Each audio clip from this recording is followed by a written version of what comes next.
Добрый день. Звука нет. Добрый. Добрый день. Это Казань, Плохотников, Бехмухаметова и Никеева.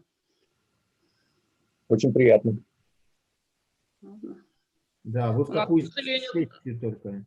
у нас, к сожалению, главный докладчик заболел, но мы как бы своими силами постараемся обойтись и представить все в должном этом. Можно демонстрацию экрана? Вы разрешите мне? Да, конечно. Все, я могу, да, открывать презентацию? А потом мое ключевое слово будет next slide, please.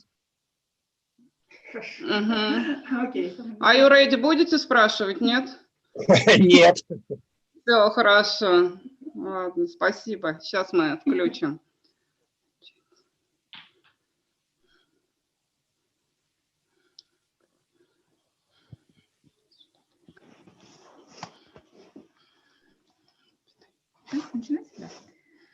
Computation and analysis of two-phase filtration using averaged models in oil formations with both vertical stratified heterogeneity and horizontal zonal heterogeneity.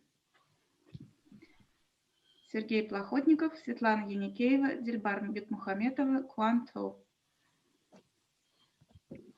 Kazan National Research Technological University, Kazan. Mathematical problem statements in aeromechanics, hydromechanics, filter theory, and others are based on general theorems of continuum dynamics. They are determined by sets of equations of the second order in partial derivatives of elliptic and parabolic types with boundary conditions of the first and the second kind. In some cases, hyperbolic equations are used. In numerical implementation of practical problems in oil and gas field development, one often deals with averaging physical parameters of equations of a three-dimensional system and with transition to averaged mathematical models of lower dimension. Lower dimensional models are also applied for solving the problems of wave propagation through random media, particularly in atmosphere and ocean. Medium heterogeneity can be taken into consideration using methods of averaging. In the process where averaged medium characteristics depend only on vertical coordinate, the task is significantly simplified. For oil and gas fields with layered heterogeneity by absolute rock permeability, this computation is of practical importance. It's especially notable when heterogeneity is set both for thickness and strike, which is determined by physical structure of some multi-layer formations. Absolute permeability function of porous medium in general terms for such formations can be represented in a multiplicative way by the, and you can perform it on the screen. Сказал несколько слов. Они говорят, ну что, вы готовы, мы тогда можем начинать. Can you put your microphone, please? Начинайте. И пошла другая презентация. Thank you. Absolute permeability of each vertical layer in such well formations is set by the following formula. You can see the formula on the screen where K of X is an averaged value for oil formations. Там же будет это самое конец доклада. После первого доклада. Пожалуйста, микрофон отключите, вы мешаете нам читать. Ну, выступать мешаете. Of a zonal heterogeneity.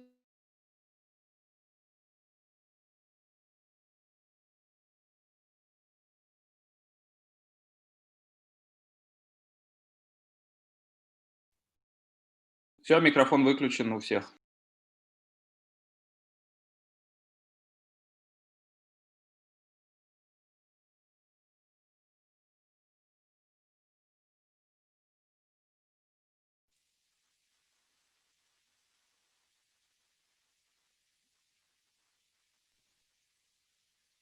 Светлана, у вас тоже звук выключился, так как всем выключил. Включите его, пожалуйста, микрофон свой.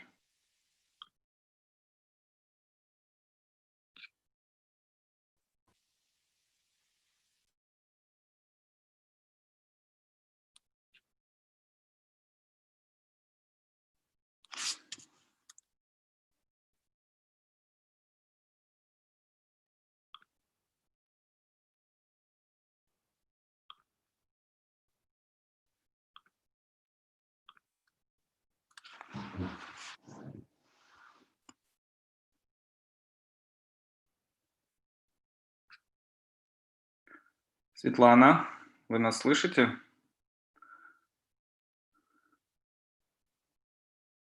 В левом нижнем углу можно нажать «Включить микрофон». Саш, секунду, можно? Да. Герасим, вот. Тут как-то так оказалось, что ты включил, видимо, в 10 часов только трансляцию. Как я понял, докладчик с другой сессии вообще. Это не наша сессия. Ага. Вот я тоже. Вот. У нас Владимир Петрович Трегубов должен быть первым. Да, просто Владимир Петрович как-то активно поддержал. Я да, подумал, я тоже был в шоке, в общем, от этого.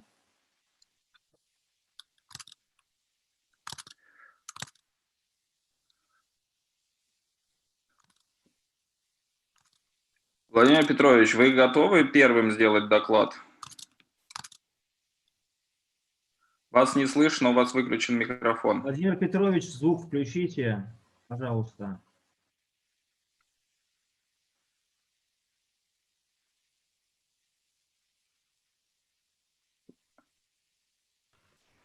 Да, вы включили. А, нет, не включили.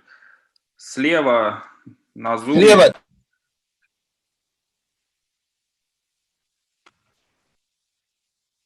Владимир Петрович, are you there? Are you here? Ну, я вижу Владимира Петровича, у него. Да, я тоже вижу. И он пытается нам отвечать. Да. Владимир Петрович, включите звук, пожалуйста.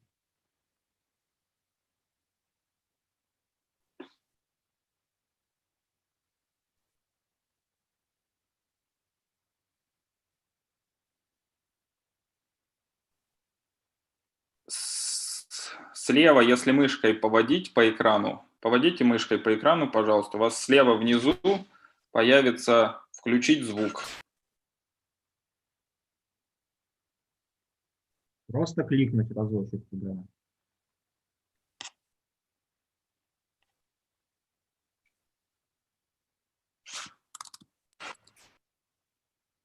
Вот только что у вас включался микрофон.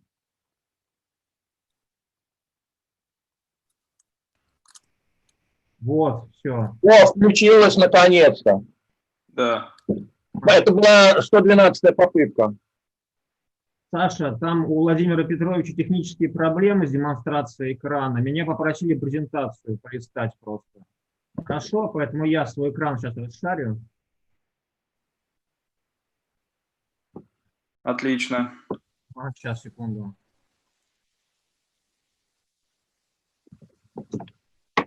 Так, все видно? Нет, не видно. Видно. Мне. Саш, видно, да, трансляцию? Да. Вот. Владимир Петрович говорят, что видно. Я не вижу слайда.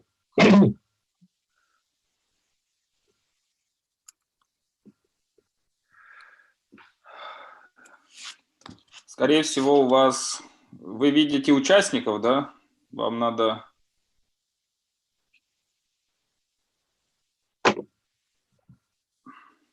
Из участников я вижу только себя.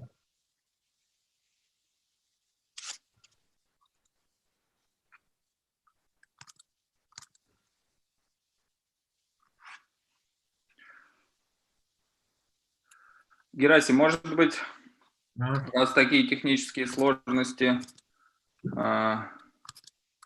ты пролистаешь презентацию, да. Ну, может, Владимир Петрович, мы же его слышим. Вот, Владимир Петрович, вы говорите как по памяти, а я буду листать, в общем. Ничего плохого. Хорошо, спасибо. Герасим, надо сначала первые два слайда пропустить, они такие. Да, все, пропустили. Так, следующий. The main purpose of mechanical models of a person subject to vibration is development of human protection system against vibration. The development of such models is preceded by an experimental study of the frequency properties of the human body, which are determined by the frequency response. Slide 3. Next slide, please. Окей. Готово? Да. To determine the frequency response, acceleration sensors are installed on the seat and on the head of the subject. Next slide, please. Окей.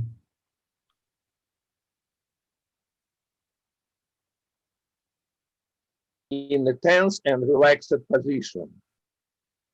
Next slide, please. On this slide, you can see 3 poses for which frequency responses were obtained in Institute of Machine Science. These are 3 poses, and next slide are frequency responses. Slide 6. Next slide. Yeah? Yeah. It is necessary to note that the graphs shown on the slide are well as slide 4 shown above, are similar to responses of lumped parameter system. This was the reason for determining the structure of human mechanical model consisting of solid bodies connected by spring and dampers. Next slide, please. In particular, such mechanical models were proposed for 3, 1, and 2 degrees of freedom for 3 different poses presented above. However, next slide, please.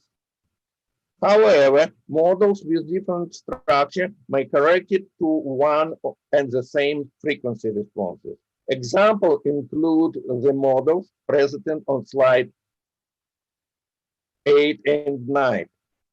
Next slide and next slide. So, the number 1 problem is the problem of defining the structure of the model. To solve this problem, it is necessary first that the human body model specifies which part of the human body corresponds to each solid body of the model. Secondly, for each solid, the frequency response must be measured and it must be when choosing a model. Unfortunately, this was not done in any of previous works. The problem number 2 is the problem of determining the unique set of the parameters value for the human body mechanical models. I would like to emphasize that this should be exactly the unique set of parameters, since the presence of 2 or more values for at least 1 parameter will make it impossible to use it for building a vibration protection system. To study this problem, we use the mechanical model of chain structure with 2 degrees of freedom. Next slide, please.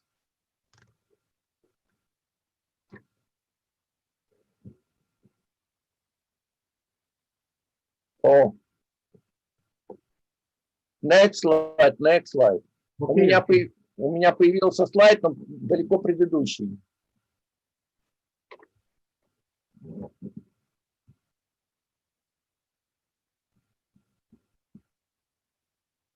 Следующий слайд. Next slide, please.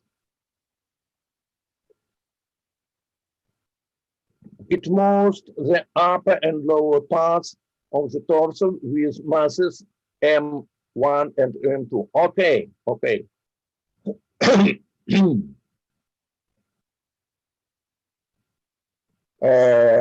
Here, C1 and C2 are spring dampers, B1 and B2 are the damping coefficients, and Y from T is the movements of the vibration base of the model in the stationary coordinate system. Next slide, please.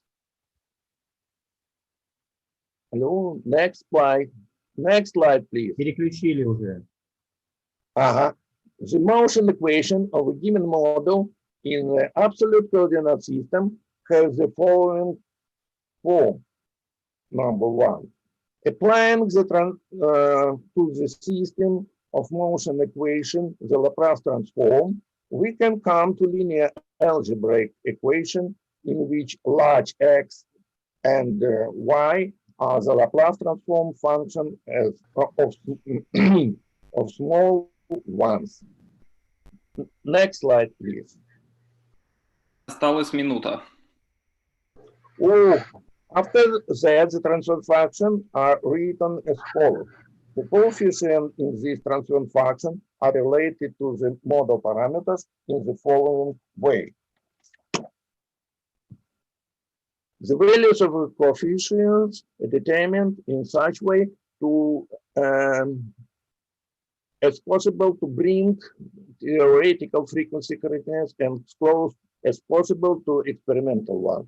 Having thus determination determined their values, we will have, in accordance with the relation O, 6 nonlinear equations to determine the value of the 6 unknowns. However, since the equations are nonlinear, they will not allow to find a unique solution, that is to find a unique set of model parameters. This situation can be corrected if we possible to make measurements of the mass M2 in order to obtain the experimental frequency response for it as well. And the theoretical frequency response for M2 can be obtained in the same way as for M1. I can finish.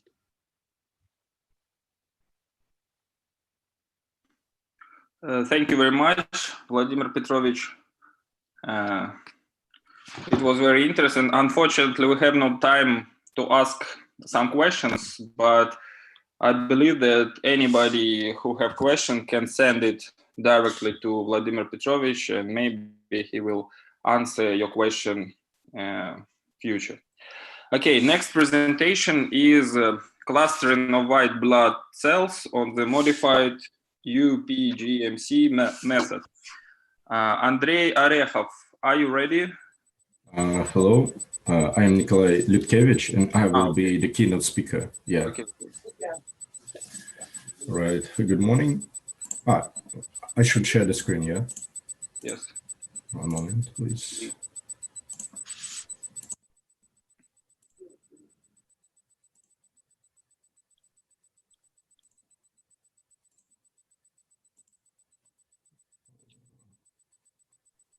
All right. Can you see the screen? Do you see the screen? Yes. Right. It's okay. Fine. Hello. This talk is about clusterization of white blood cells on the modified UPGMC method. Usually, data of white blood cells obtained using flow cytometry. Flow cytometer allows measuring the optical properties of single biological cells in dispersed media. It has two detectors. The forward scatter detector determines size of the cells, and the side scatter detector determines the complexity of the internal structure of the cells. Getting is a manual isolation of cell populations. It is a traditional method for data analyzing in the flow cytometry, but it was showed that it is inefficient and unreliable. It led to the development of automated methods based on cluster analysis algorithms. It is possible to perform an analysis of leukocyte populations on the Euclidean plane using values from FS and SS detector, as you can see on the picture. There is three main subpopulation of leukocytes. It is lymphocytes, monocytes, and granulocytes. It is very important to mention one more group. It is debris, but it is not always presented in the datasets.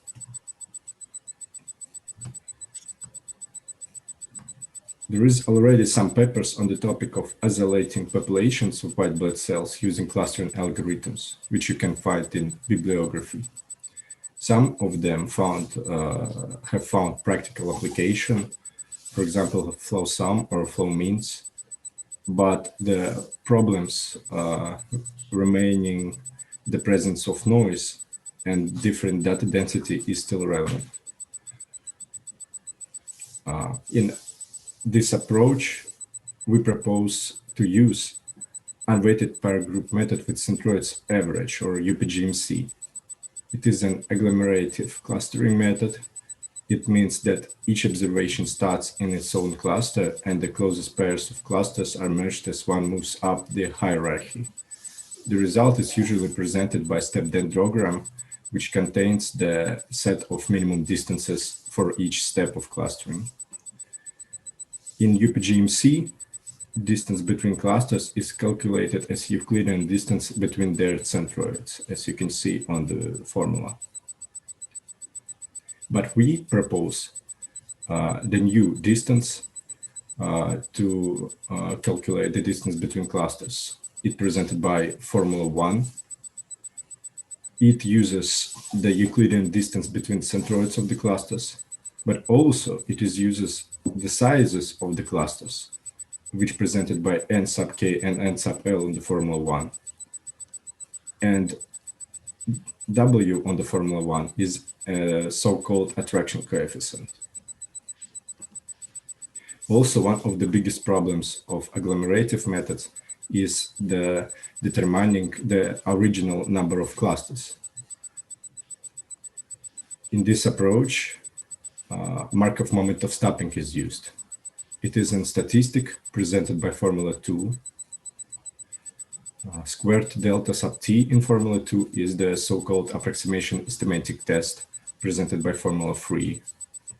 It uses the last 4 nodes of trend set, which is a modified set of minimum distances from the step dendrogram.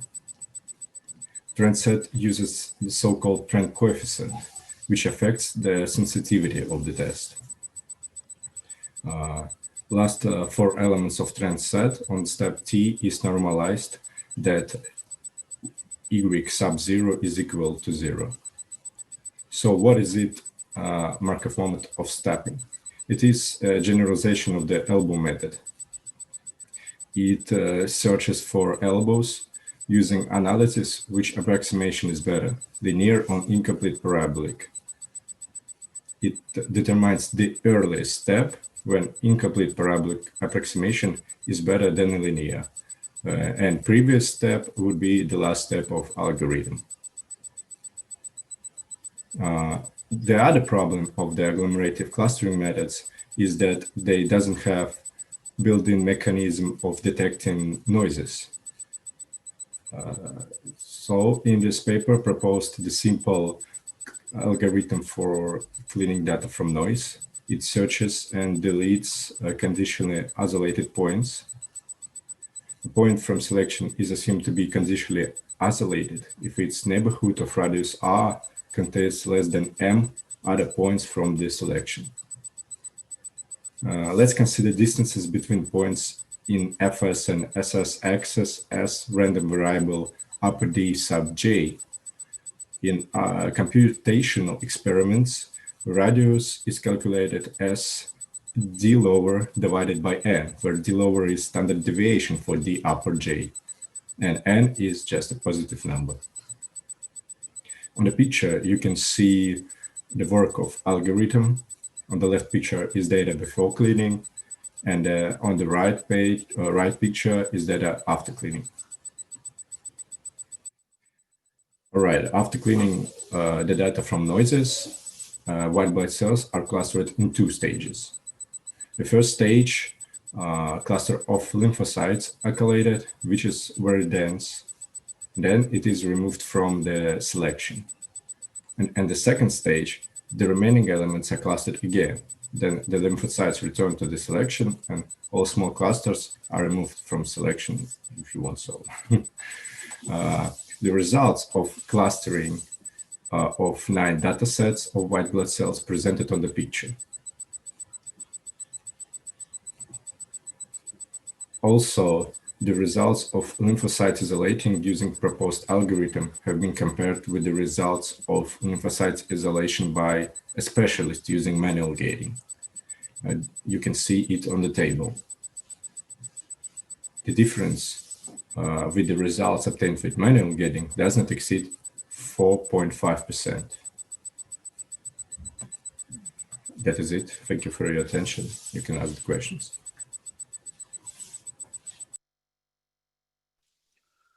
Okay. Gerasim, yes. I want to ask the following question. Please, in brief, кратко, what are the advantages, достоинства of the used method in comparison with other well-known methods of clusterization? Какие достоинства метода по сравнению с другими известными методами? Yeah, I understand the question. Well, if we talking about the so popular clustering methods as dbScan or simple methods like k-means or EM algorithm, it can determine the noises unlike the EM algorithm and k-means. And also it can determine the clusters of different sizes, different shapes, and different density, unlike the dbScan algorithm. Also, I mentioned some specialized algorithms. I can show you it, I believe. One moment, please. Yeah, specialized algorithms like FlowSum and FlowMeans, and they also have some problem with density and data noises. So we tried to figure this out in this approach. Thank you.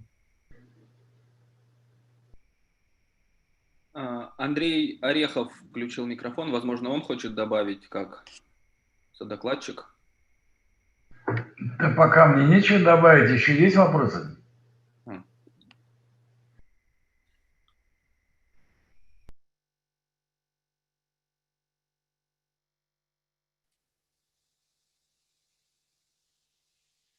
Алло. No, нет. Спасибо. All right, thank you very much for attention.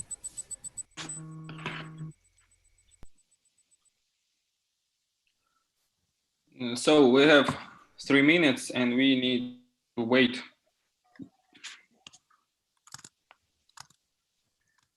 The next presentation is HIV incidents in Russia, and it will start at 10:30.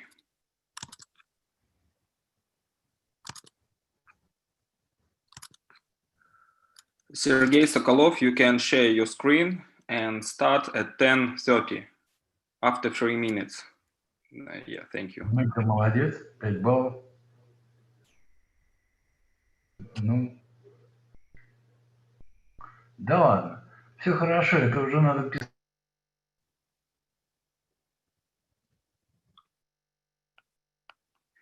Так, коллеги, у нас пауза до 10:30. В 10:30 начнется по расписанию презентация, представленная на слайде.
Yes, please, Sergey, you can start.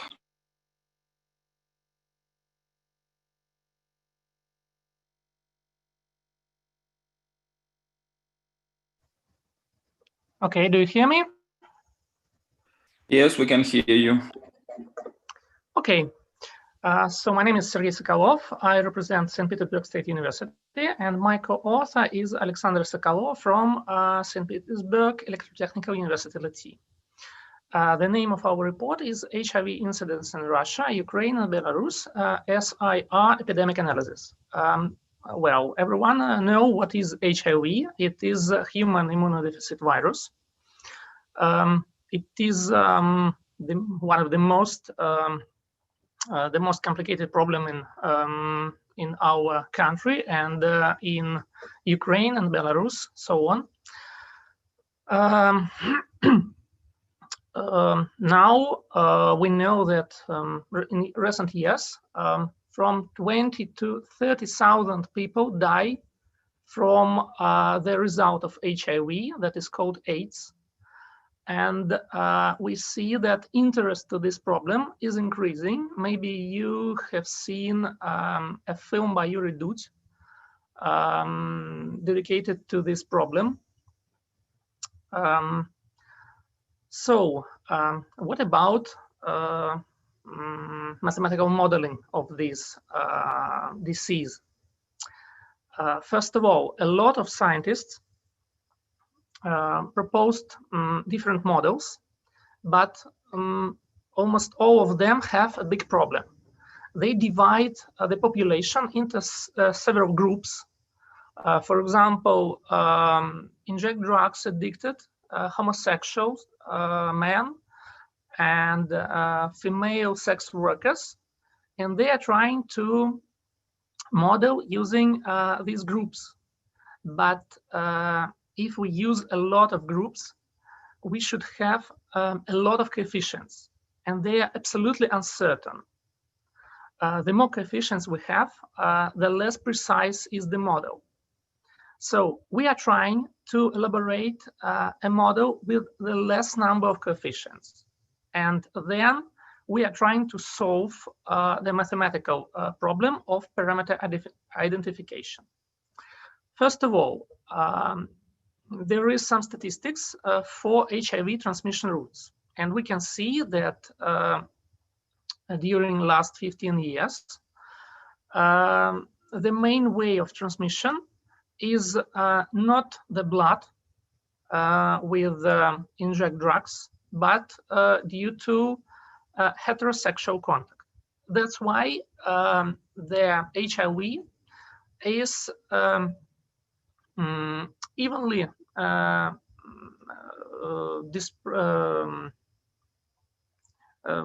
well, it is more even in the population than 20 years ago. So we can say about all the population, but not about 3 or 4 or several groups. What about statistics?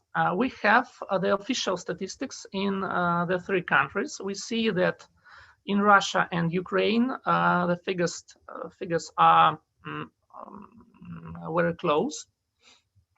And Belarus is, well, we can say 15 years behind us, but the figures are still increasing. These are initial values that we have. So we use these statistics to get the most precise coefficients of our model. First of all, the well-known model proposed by Kerman and McKendrick in 1927 use only 3 groups: susceptible, those who can get infected, those who are infected, and those who are recovered or removed. So if we are speaking about HIV, it is the number of dead individuals.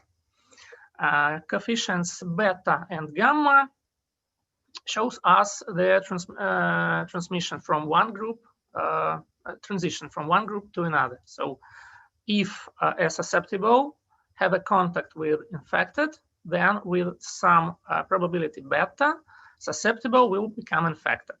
And with some time, infected will die. So the equation is quite simple. First of all, using our statistics, we can make some estimates for gamma. So using this model, we can calculate gamma. And what we see, the Russian and Belarusian statistics for mortality is almost the same. So the share of those who die with HIV divided by the infected number is very close. And in Ukraine, it's twice less. So we see an apparent discrepancy between the official data and the model and the figures we expect. So the typical time until recovery or death is something about 25 years. That means that there is some group that die quickly, and a lot of individuals who get proper curation, they live a long life. So we consider a bit more complicated model that take into account isolation. So some infected who know about their diagnosis with some probability omega becomes isolated, and they do not spread the infection. Moreover, we take into account fertility and mortality, because an infected woman can give birth to an infected child. And we have some probabilities for this situation. All of these are statistical coefficients, and we use their Russian, Ukrainian, and Belarusian statistical data. Next, the equation is just so. Phi1 is the probability to give birth a healthy child for an infected mother without any curation, and Phi2 is the decrease of this probability when the mother gets curation. Finally,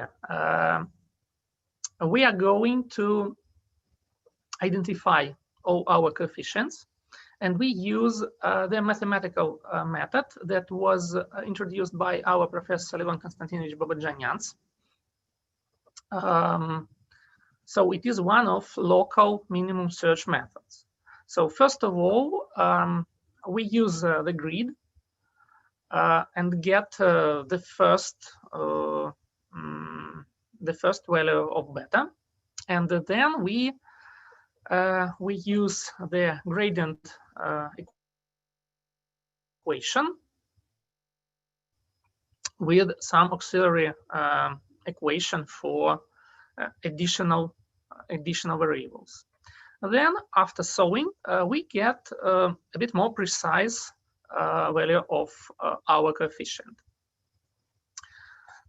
Finally, for different optimistical, realistical, and pessimistical approach to the transition of infected to isolated, we calculated our coefficients, and we calculated basic reproductive number R0.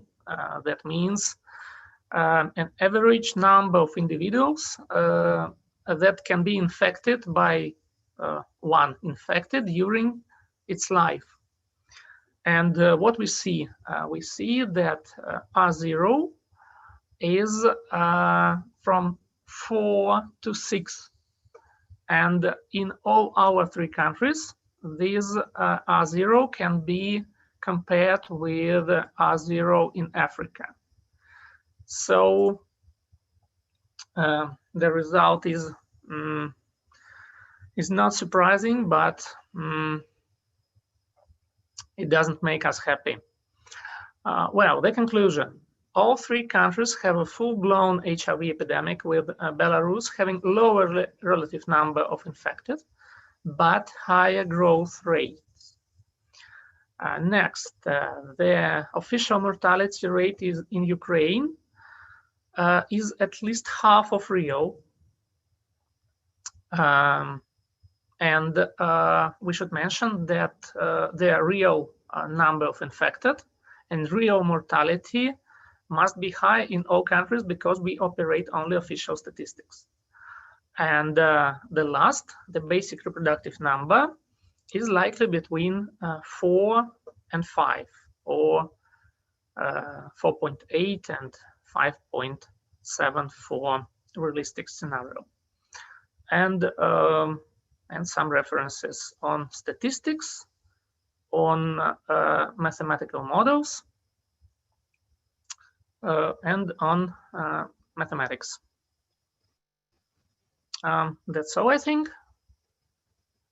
You can ask me some questions.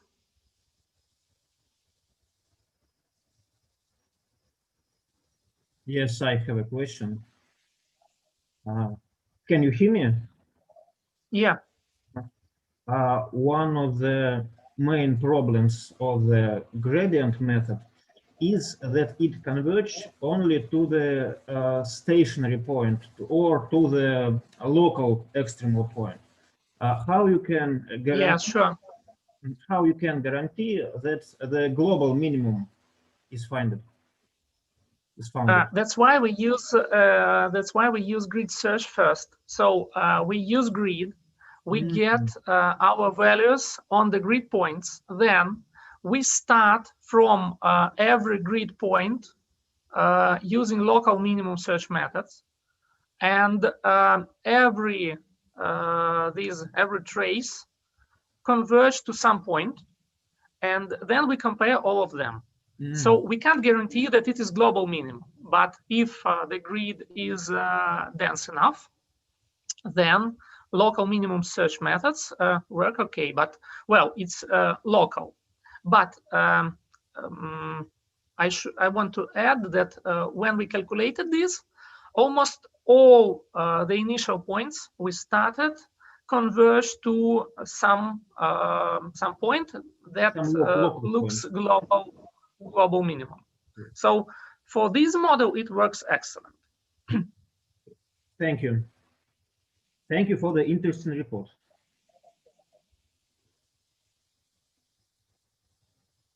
Any other questions?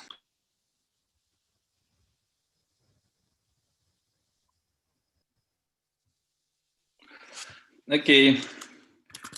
Next presentation at this session is Dmitry Franos, and it will start at 10:45. Dmitry, can you share your screen and your presentation to be ready?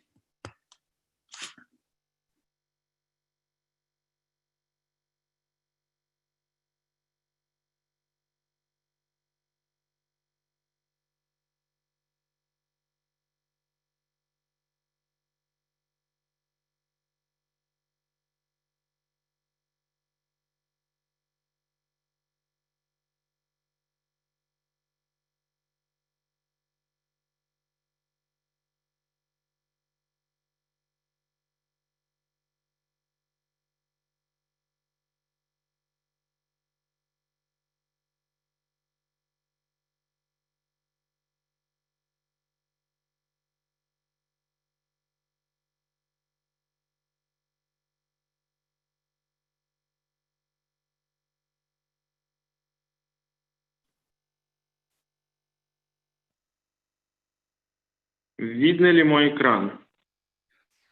Экран видно. Вы просто full screen запустите. Делать. Презентацию. Ага. That's okay. Let's wait 1 minute and we can start.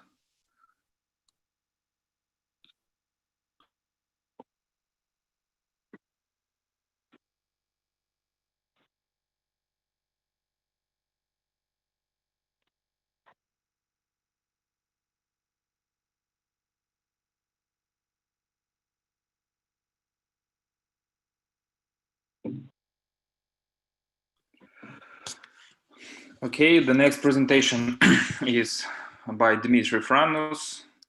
Please, Dmitry. Good morning, everyone.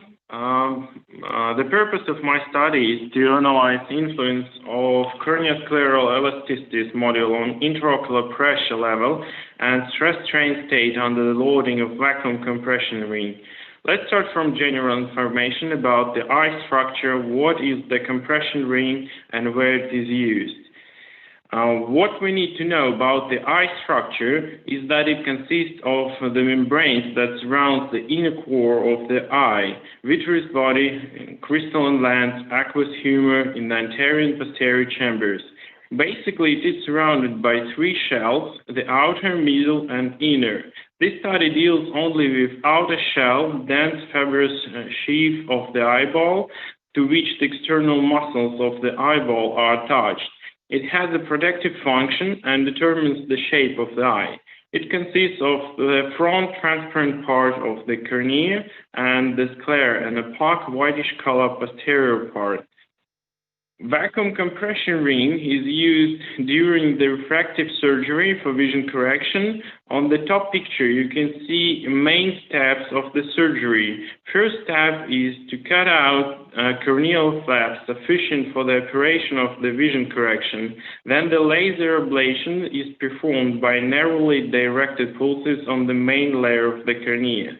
By applying a vacuum ring with vacuum level from 500 to 550 millimeters of mercury, the intraocular pressure sufficiently rises to values above 65 millimeters of mercury. The increase of IOP to these values makes flap creation easier and more accurate layer by layer corneal incision during refractive surgery and allows improving the accuracy of vision correction. Due to the reason that cornea is modeled as multi-layer shell, we need to know its structure. So the cornea consists of 6 layers. First one is front epithelium, the outer layer of the cornea. Second is the basement membrane of epithelium. It is a very thin layer and in the model is joined with the front epithelium. Third is Bowman's membrane, is the dense layer that separates the stroma and the anterior epithelium of the cornea. Fourth, the main substance of the cornea, corneal stroma, the transparent layer that constitutes the bulk part of the cornea. Stroma is composed of parallel lamellae woven from fibers of collagen. Fifth is the Descemet membrane, is the basal membrane, and sixth is corneal endothelium. It is a specialized monolayer of the flat cells lining the posterior surface of the cornea and incoming in contact with the contact of the anterior chamber of the eye. And as for sclera, it is a dense opaque shell consisting of randomly arranged collagen fibers. Its thickness varies from 0.6 millimeters to 1.2 millimeters. Finite element model is performed in COMSOL multiphysics package. The corneoscleral shell is modeled as 2 spherical segments with variable thickness corresponding to the sclera and cornea. Geometrical parameters are shown in the table on the left side. As for vacuum compression ring, it has 3 main parameters, R1 inner radius, R2 outer radius, and the height. On the bottom of this slide, variables which are used in the model. Curvilinear coordinate system is built to create base vector system of normalized vector field on each step of solution, whereby modular elasticity is always normal to a deformed corneoscleral shell. The initial curvilinear coordinate system is shown on the right and isometric view on the left. Both the cornea and sclera are considered as a transversely isotropic shell. The elastic constant satisfies the system of inequality number 1, and shear modulus for the surface of isotropy is given in relation number 2. And this table specifies values of elastic moduli and Poisson's ratio in the tangential and thickness directions of the corneoscleral shell's layers, which are used to solve the problem. Finite element model of vacuum compression ring is modeled using rigid domain. This slide shows that model is built with 3 triangular elements of different sizes. To prevent the interference of contacting surfaces, the method of penalty is used, the essence of which is that in case of interference, the penalty factor, which is the actual stiffness of a spring inserted between the boundaries in the contact pair. So the spring gives a resisting force until convergence to the state where there is no interference. As a boundary condition, the displacements and rotations are zero in all directions for vacuum compression ring. Contact pair of vacuum compression ring and sclera is modeled as a roller. The roller node adds a roller constraint as a boundary condition, that is, the displacement is zero in the direction perpendicular to the boundary, but the boundary is free to move in the tangential direction. Corneoscleral shell is loaded by internal pressure, which is set in the direction perpendicular to the inner surface and follows deformation during loading. Modeling results, this slide shows total displacement distribution of the corneoscleral shell under the load of vacuum compression ring in case of normal IP. And this slide shows 3D total displacement. This figure shows growing change of IOP level in the center of cornea on posterior surface while increasing vacuum pressure up to 500 millimeters of mercury for a variety of scleral elasticity modulus from 3.5 to 8 MPa. This figure presents almost 10% deviation of IOP level in the center of cornea on posterior surface for a range of corneal stroma elasticity modulus from 0.29 up to 0.31 MPa for the same variety of the scleral elasticity modulus. And this slide shows total stress distribution of the corneoscleral shell under the load of vacuum compression ring until 500 millimeters of mercury, the vacuum pressure. And this figure shows 1 meter stress distribution on the posterior surface of corneoscleral shell under the load of vacuum compression ring in case of normal IP. It is interesting, the arc length is measured beginning from point in the center of the cornea on the posterior surface until equator of the eyeball. The first peak around 8 millimeters on posterior surface corresponds to a point of the contact with radius R1. It is an inner radius of vacuum ring. Level of this peak shows reverse dependency from scleral elasticity modulus. The second peak, around 11 millimeters, corresponds to a point of contact with outer radius of vacuum ring. And we also see significant collapse of stress level between these points on the posterior surface, which is opposite to maximum level of the stress on the anterior surface of sclera and the vacuum ring. The conclusion, the first one is that the higher scleral elasticity modulus, the higher IOP level increases. Second, stress level on the posterior surface of corneoscleral shell doesn't depend from elasticity modulus of corneal layers and central corneal thickness. Third, 3% deviation of corneal stroma elasticity modulus results in almost 10% deviation of IOP level while loading with vacuum pressure up to 500 millimeters of mercury.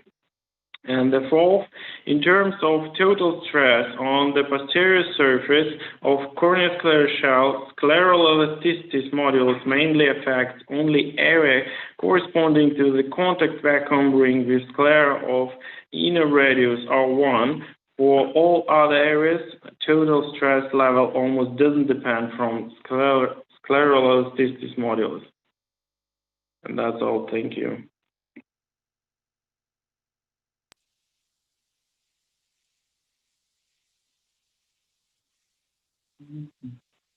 Questions, please.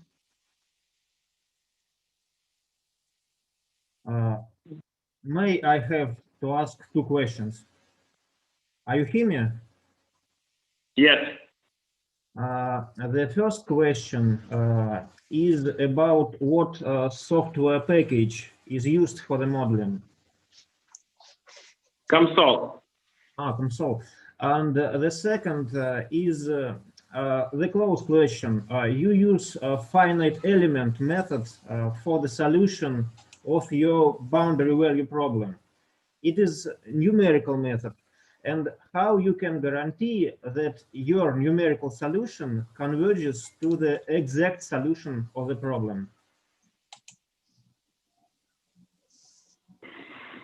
This problem was suggested by medical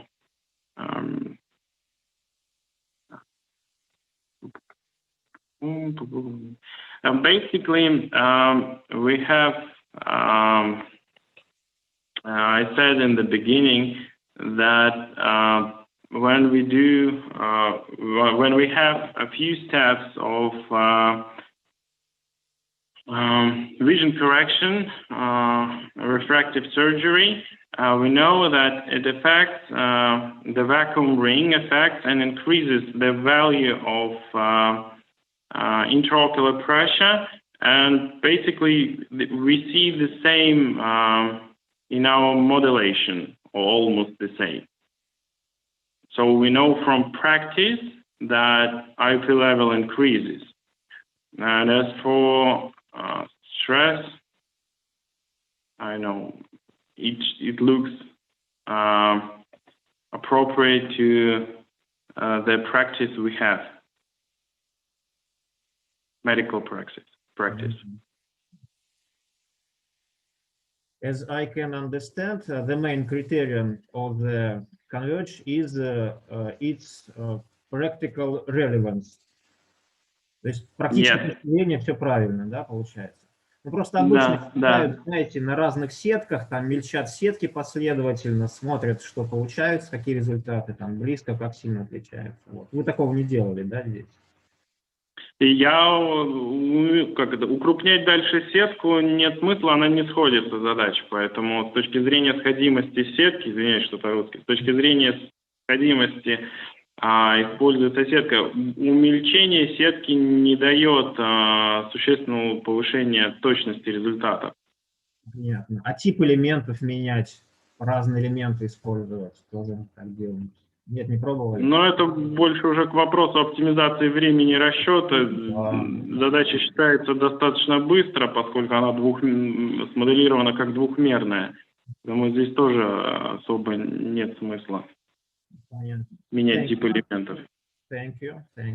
Thank you for the interesting report. Thank you. Any other questions? No.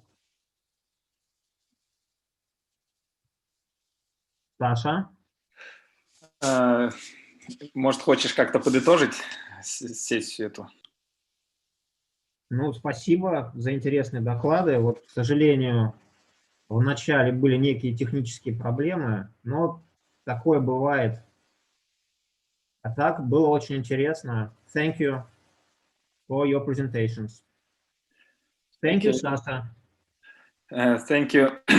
Thank you very much. This session is close to be finished, and after 15 minutes we start again. We will start again. It will be the second session of the track A, and we wait all of you to participate in this session. You can use YouTube channel, or you can just add to the Zoom conference. So after 15 minutes, we wait you back at our track. Thank you.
Okay, hello, dear colleagues.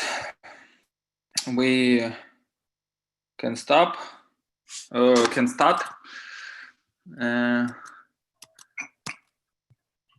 first presentation is presentation of.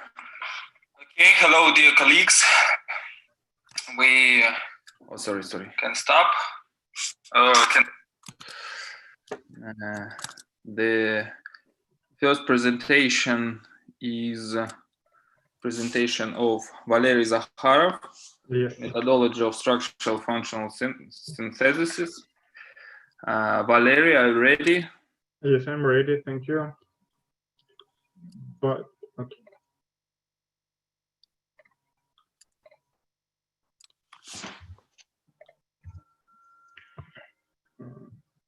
Good morning, dear colleagues. My name is Valery, and I want to present our paper, Methodology of Structural Functional Synthesis for the Small Spacecraft on Board System Appearance.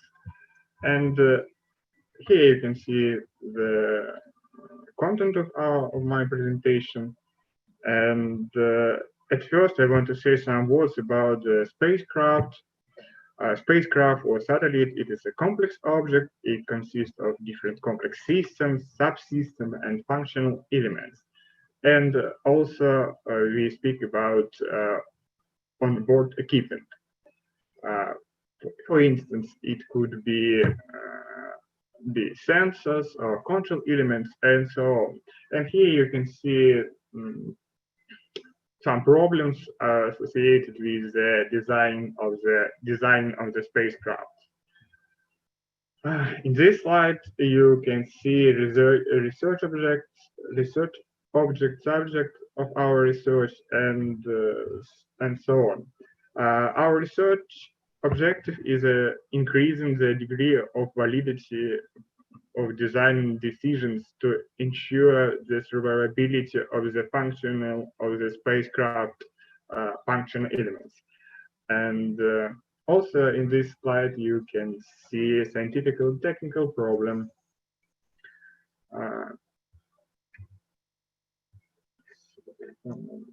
In this slide, you can see some kind of problem description.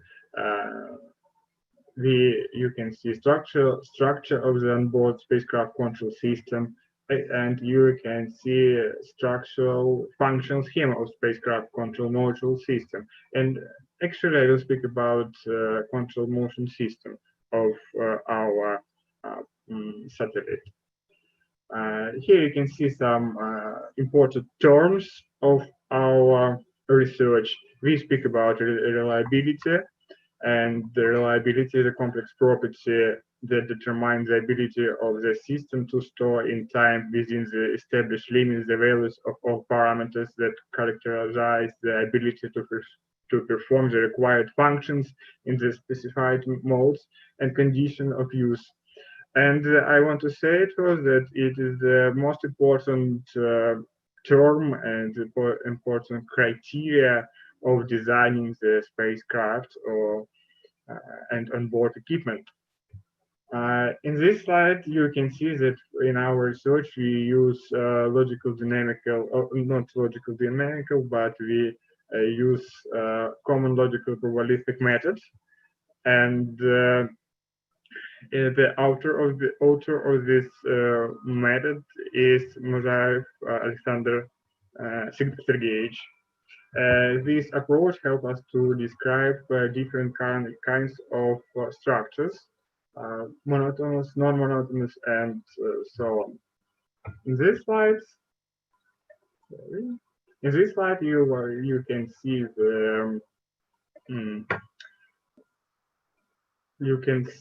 the analysis of software and integrated mathematical models and approaches that for solving different complex tasks, including in different programs and different software. And arbiter or referee help us to work with many with different kinds of mathematical interpretation and models of complex objects. In this slide, you can see some kind of initial data. We observe, we describe different sensors and control elements like electromagnetic sensor, optical source sensor, star sensor, and so on. Here you can see the possible structural function schemes.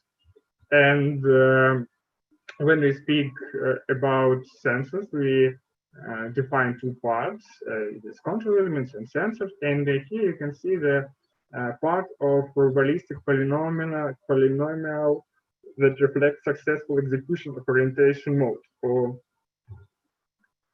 And here you can see initial condition, initial data for our algorithm for constructing our structural scheme and choosing function element for our satellite. We have set of onboard equipment. We have set a range or nomenclature of our elements. We have a ballistic function of failure-free, not failure-free function elements. We have energy consumption of each element.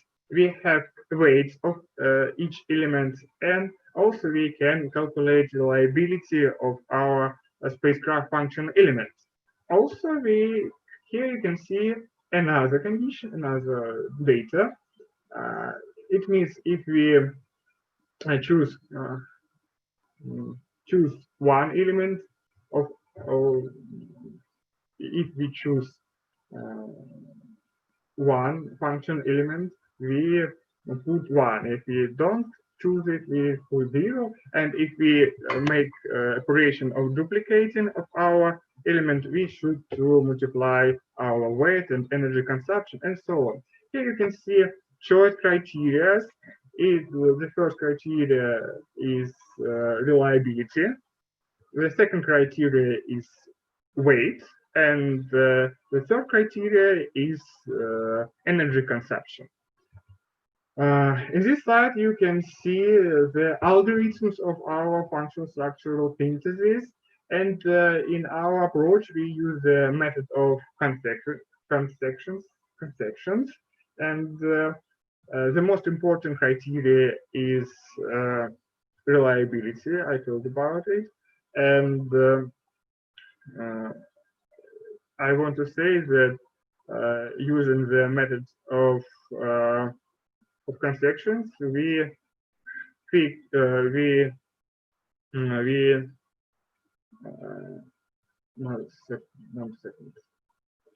take turns fixing the requirements for the value of each indicator and optimize for the other ones, and using the method of consections. Here you can see another kind of interpretation of our algorithm. The main idea is that we calculating consections. On the next stage, we calculate structural significance of each element.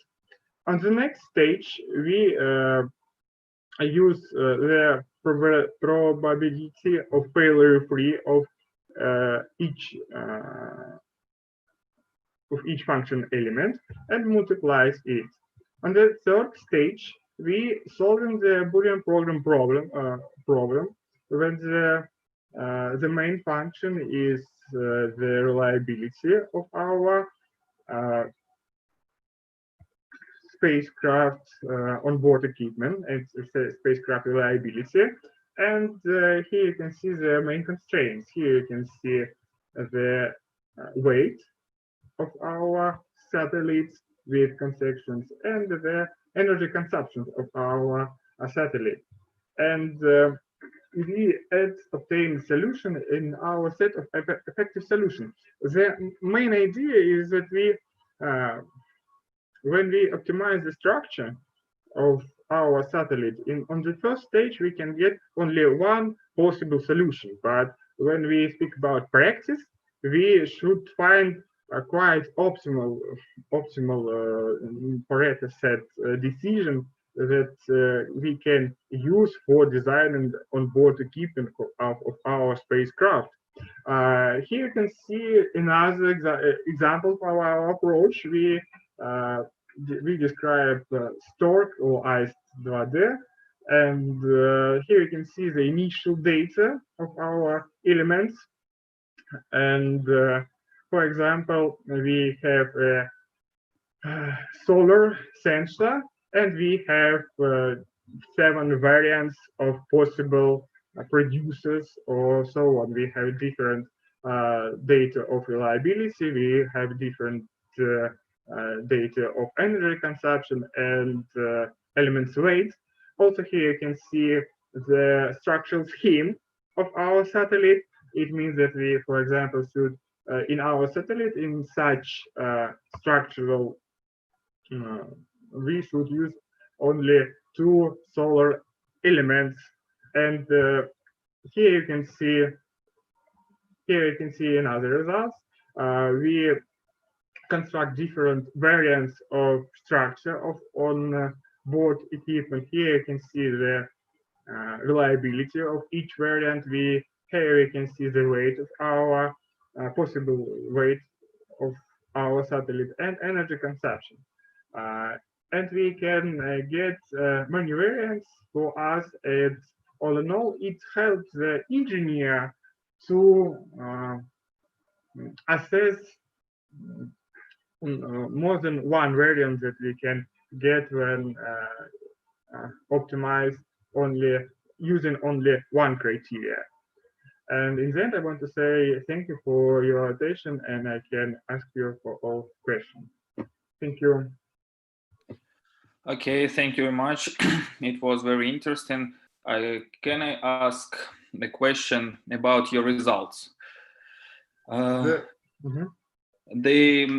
you show the last slides, last 3 slides? Yes, for example, this one. Sorry, 1 moment. Okay. This okay. So can you just explain how the engineer can evaluate their solutions based on these numbers? I'm not specialist. I'm not expert. Okay, I can explain it. Actually, the main idea of our research is to create many variants of our satellite, using different elements. It means that if we use, for example, in our structure, the solar element that produced by, sorry, 1 moment. If we use a solar sensor produced by producer number 7 and the second solar sensor produced by producer number 5, and when we speak about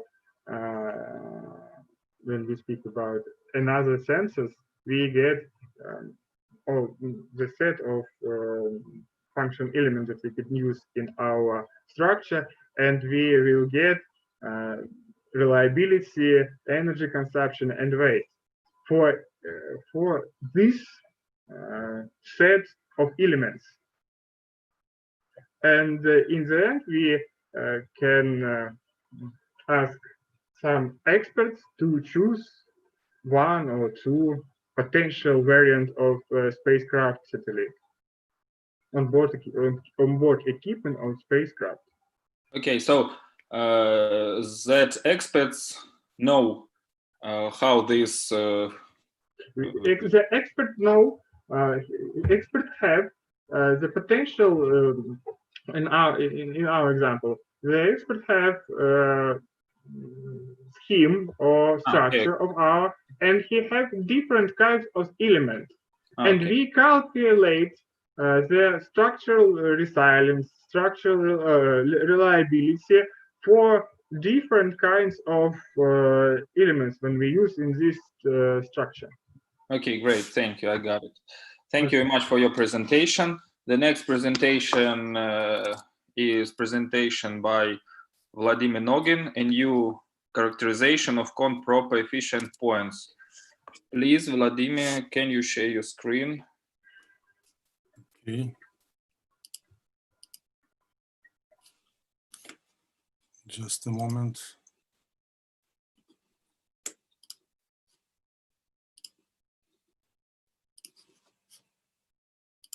Can you see my screen? No. No.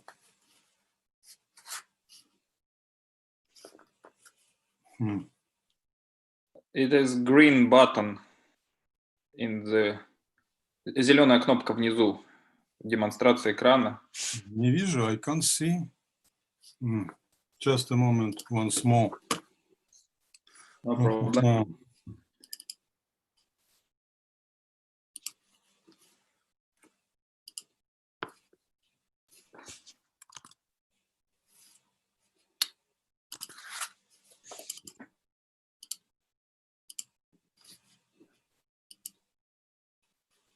Yes.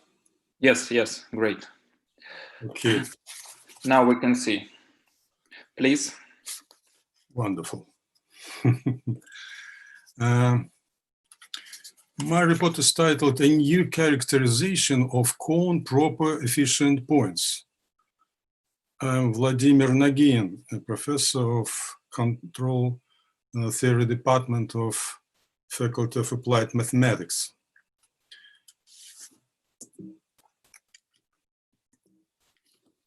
Just another slide. Don't work button.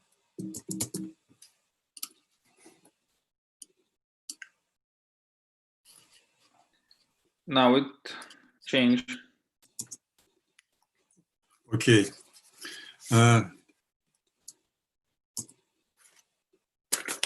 All works. Pareto efficient points play an important role in multi-criteria optimization and its numerous applications. The set of efficient points may consider as the set of maximal elements of partially ordered set by a cone relation with respect to the non-negative orthant. Arthur Geoffrion observed that some efficient Pareto optimal points may be improper, in that sense that such points cannot be satisfactorily characterized by a weighted sum of criteria, even if the outcome set is convex. He introduced so-called proper efficient points with respect to the non-negative orthant. Hennig proposed his own notion of cone proper efficiency and established that each cone proper efficient point may be characterized as the maximum point of some weighted sum of criteria if some extended outcome set is convex. In this presentation, I propose a new characterization of cone proper efficient points as the nearest point from the outcome set to some totally dominating vector. The proposed characterization generalizes the corresponding result by the author, which was received for the non-negative orthant as a cone. A multi-criteria problem consists of two objects, a set of feasible alternatives X capital and the vector m-dimensional vector criterion F. By Y capital, we denote a set of feasible vectors. And it's, as well known, the main notions connected to multi-criteria problems are efficiency or Pareto optimality and proper efficiency, Geoffrion optimality. I recall that a point X, a feasible point X asterisk, is called Pareto optimal or efficient if there is no another X such that these relations are hold. By PFX, we will denote a set of all Pareto optimal points, and by P of Y, a set of all Pareto optimal vectors. This figure illustrates a notion of Pareto optimality. Here we have two criteria case. The horizontal axis is the axis of the first criteria, and the vertical x is the x of the second criteria. You can see the feasible set Y capital. And for this set, the set of Pareto optimal vector is these two curved bold curves of the set Y. In 1968, Arthur Geoffrion introduced the following definition. An efficient point x asterisk is called a proper efficient if there exists a scalar, a positive scalar m, such that for each I, we have this inequality for some j such that this inequality, where whenever x from x and x, and this inequality is valid. By j of x, jf of x, we will denote a set of all proper efficient points, and by j of y, a set of all proper efficient vectors. In 1974, Paul Longuet proposed the following generalization of Pareto optimality, namely, a point x asterisk, accordingly a vector y asterisk, is said to be a cone efficient with respect to an acute convex cone lambda if the following inclusion is valid. This figure illustrates this notion. Again, we have two dimensional case, that is case with two criteria. And you can see the point y asterisk, which is a cone proper efficient with respect to the cone lambda. In 1982, Hennig introduced a cone proper efficiency. Namely, a vector y asterisk is called a cone proper efficient with respect to an acute closed convex cone lambda on y if there exists an acute convex cone lambda lambda with a hat. Okay, lambda with a hat, such that interior of lambda hat include lambda without the origin, and y asterisk is a cone efficient point with respect to lambda with a hat. And Hennig proved the following generalization of Geoffrion's result, namely, he obtained the following theorem. Assume that lambda is an acute closed convex cone and lambda minus y minus lambda is convex. A point x asterisk is a cone proper efficient with respect to lambda on x if and only if there exists a vector c from the dual cone for lambda such that the equality 1 holds. It means that linear combination or weighted sum of criteria achieves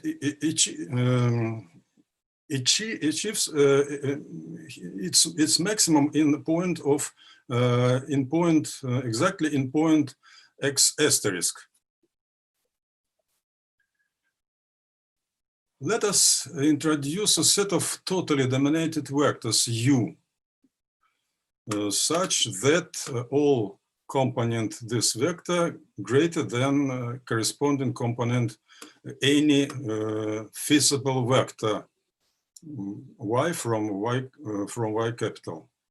Each point of the set U can be interpreted as some unattainable goal that it would be desirable to achieve as a result of solving the multi-criteria optimization problem.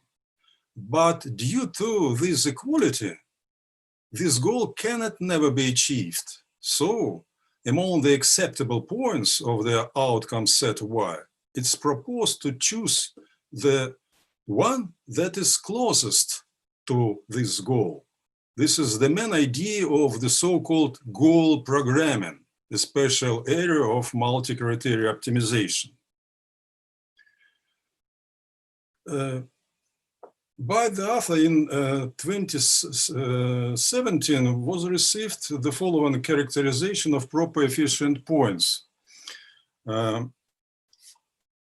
Suppose that U is non-empty set and Y minus the non-negative orthant is a convex set, then a point x asterisk is a proper efficient on X if only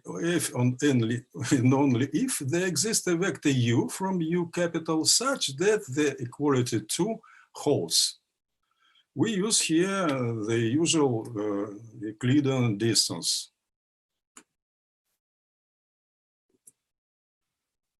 This figure illustrates the last result. You can see an admissible set Y, a proper efficient point Y asterisk, and a totally dominated vector U.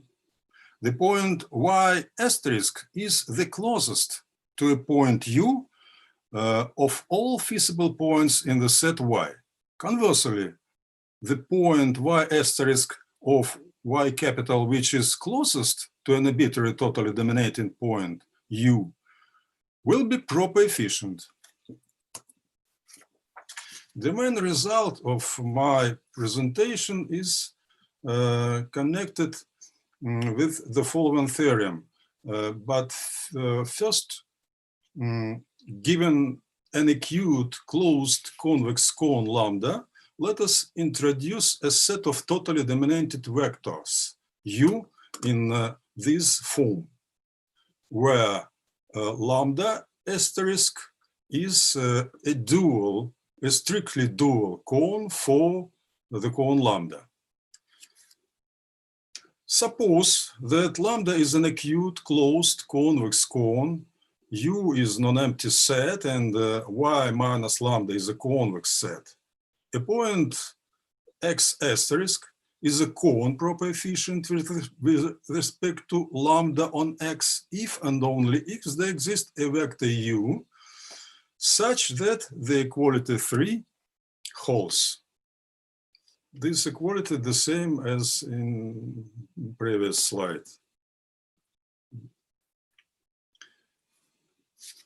This figure illustrates last theorem, and it's similar to the previous figure, with the difference that instead of a right angle, the cone lambda has an obtuse angle. Here, Y asterisk is a cone proper efficient point with respect to lambda.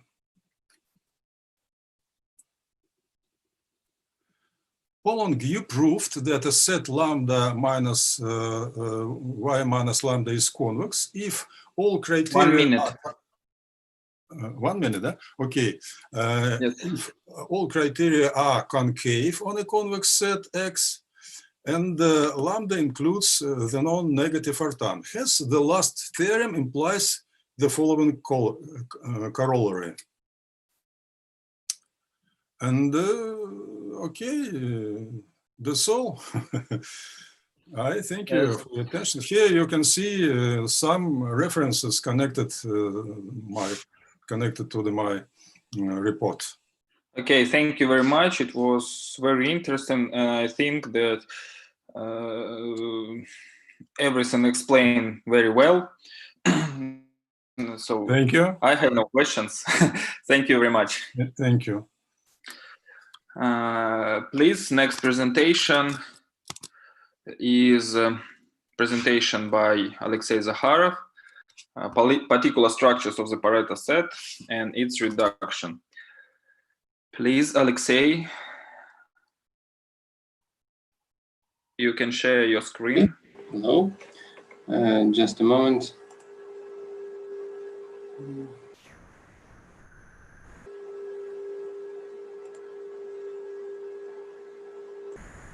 Yeah, we can see you. Okay. You can start. Thank you. Okay. I'd like to talk about particular structures of the Pareto set and its reduction in big criteria discrete problems. Firstly, I give a brief description about the axiomatic approach of the Pareto set reduction proposed by Vladimir Nagin and under which I work with him. Then the Pareto set reduction in big criteria discrete problems, and this propose some particular structures of the Pareto set and construct and consider families of instances of big criteria set covering problem having these particular structures and analyze the Pareto set. There is a definition of multi-criteria choice problem, three components, feasible set of feasible solutions, vector criterion, and asymmetric binary preference relation.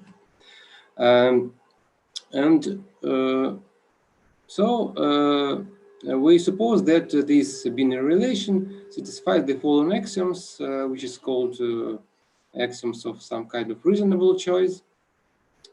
And under these axioms, the following principle of Edgeworth Pareto hold.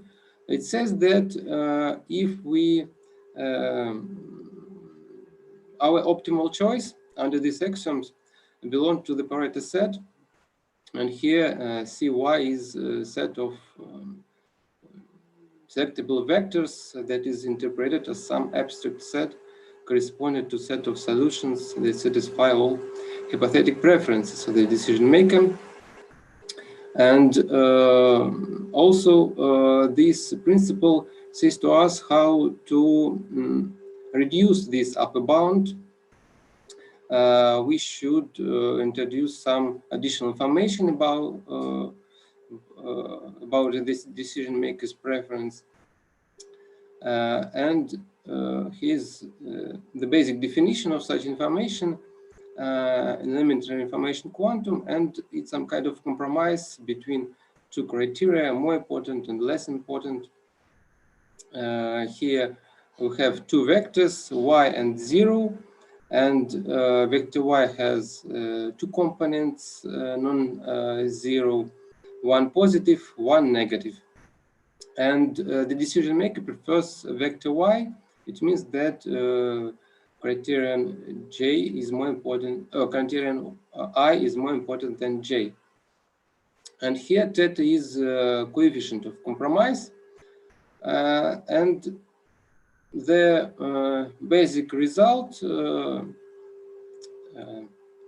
proposed by Vladimir Nagin, it's how to use such information. We should construct a new multi-criterion problem that has another vector criterion, and the Pareto set of this new problem will be a new upper bound on the set of selectable outcomes, and thus we get the reduction of the Pareto set using additional information. So this basic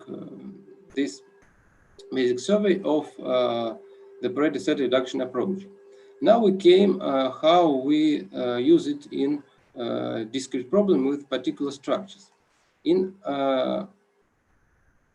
previous work with my co-author, we propose some special structures. This kind of structure we called cascade structure. His parallel lines and different points in each line. And another structure, stairs structure, also some parallel lines and equal number of points in each line. In our work, we combine these structures. Here, this structure we called cascade of stairs. Here we have two blocks of stairs that combined in the cascade. Note that here all points is Pareto optimal. And another combination where we combine stair cascades into stairs. So we can continue these stairs, but here we show only two blocks and two parts. This we call blocks, and this part one, part two. For these structures in discrete B-criteria problem, we obtain results how the reduction of the Pareto set depending on coefficient of compromise when we consider then first criterion is more important than second one, and the second criterion is more important than the first one. So we analyze the degree of the Pareto set reduction on the depending on the coefficient of compromise. Due to complexity of formula, we show this result on B-criteria set covering problem. The statement we consider a set of objects and RR and a collection of subsets on this object and C. Two vectors of weights, and feasible subcollection is such that every element is covered by at least one of these subsets. And also we introduced two criteria. First, it's sum of weights U. It could be considered as some profits, efficiency. It should be maximized. And another criterion is a sum of CI. It should be minimized. It could be considered as some loss risk and so on. Application of this problem could be found in supply management problem, where there is some types of orders, it's objects and transportation companies that are covered these objects that covered these orders, and production management problem, where we have types of jobs and production companies that cover these jobs, and also center allocation problem, where is some zones, it's points, objects, and we consider some region, some points that cover this object, so subsets that cover this object. We consider special instances of B-criteria set covering problem. We let that an error is the following and C, and for simplicity, we show this instance on the example. We put V equal 3, so an error 8. You have 8 objects, and in such case, the set of feasible solutions is decomposed into 3 groups. In general, it's V groups, and we have. In each group, we have P subsets equal to each other, but have different weights, and Q subsets, another type of subsets that are equal to each other, but have different weights, and so on. Note that feasible solution for such problem is a pair from one type of subset from P and another type of subsets.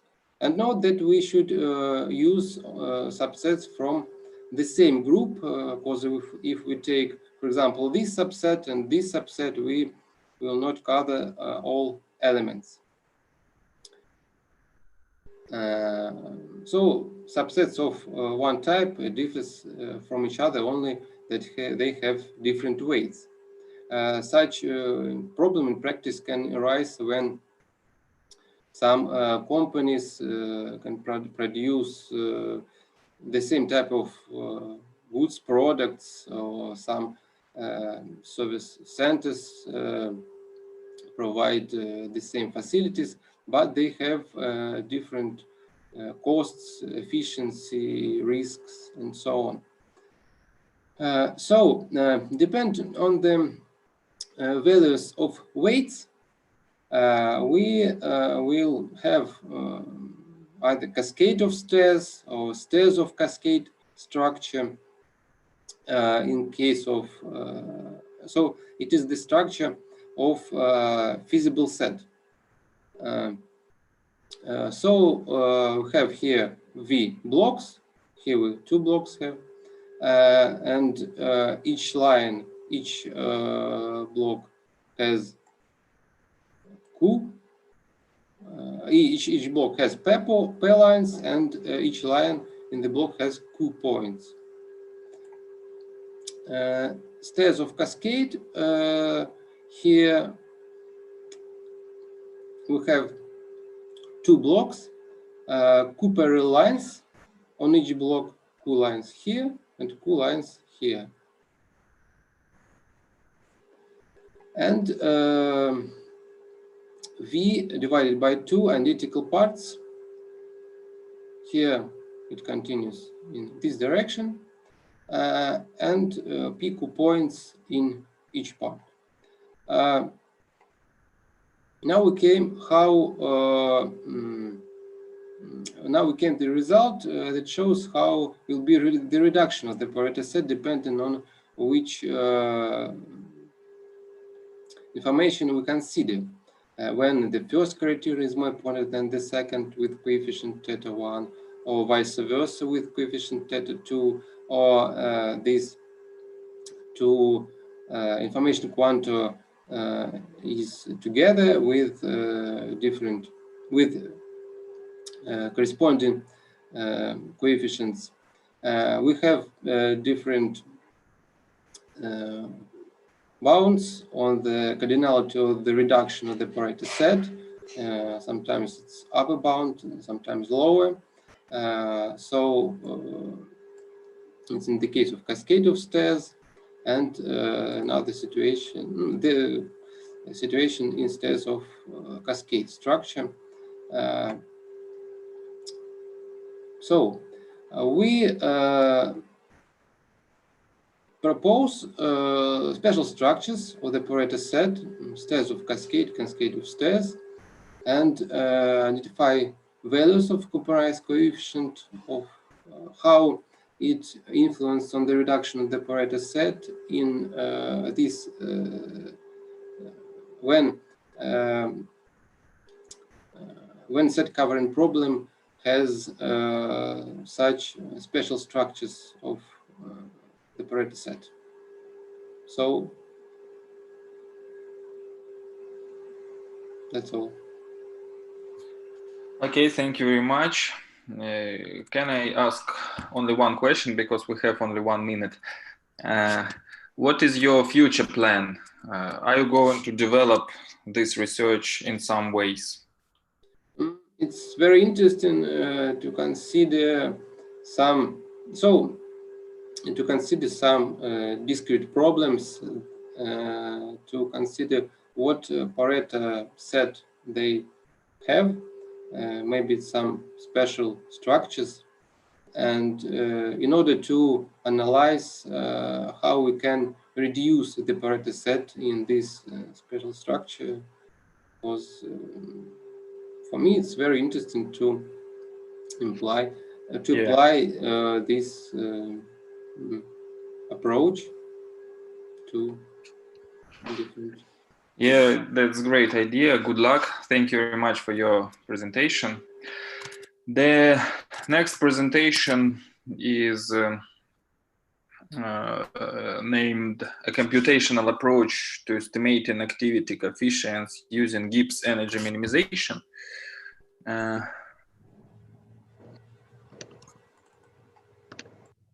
Anton Shabayev, as far as I understood, is going to give presentation.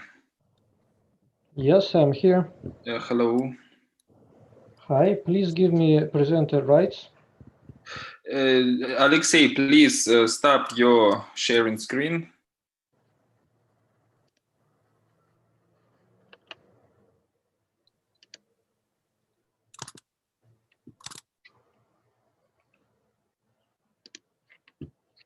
Okay. Okay, I'm sorry. No problem. Anton, now you can share the screen.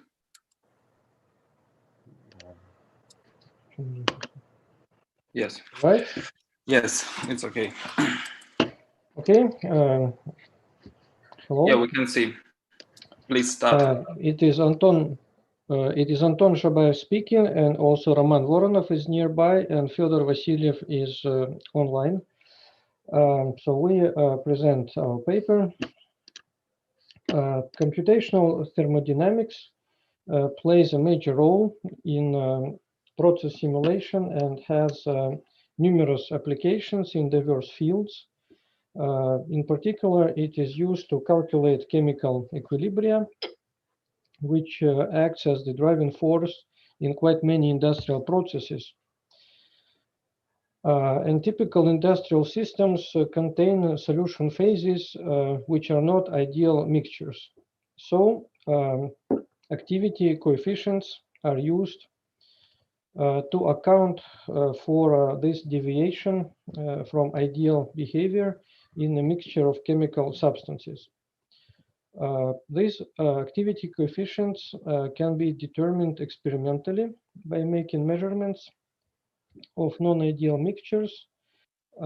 Then laws are used to calculate the value for an ideal mixture, and then various regressions and approaches are used to calculate the activity coefficient in a practical mixture. For example, for electrolytes,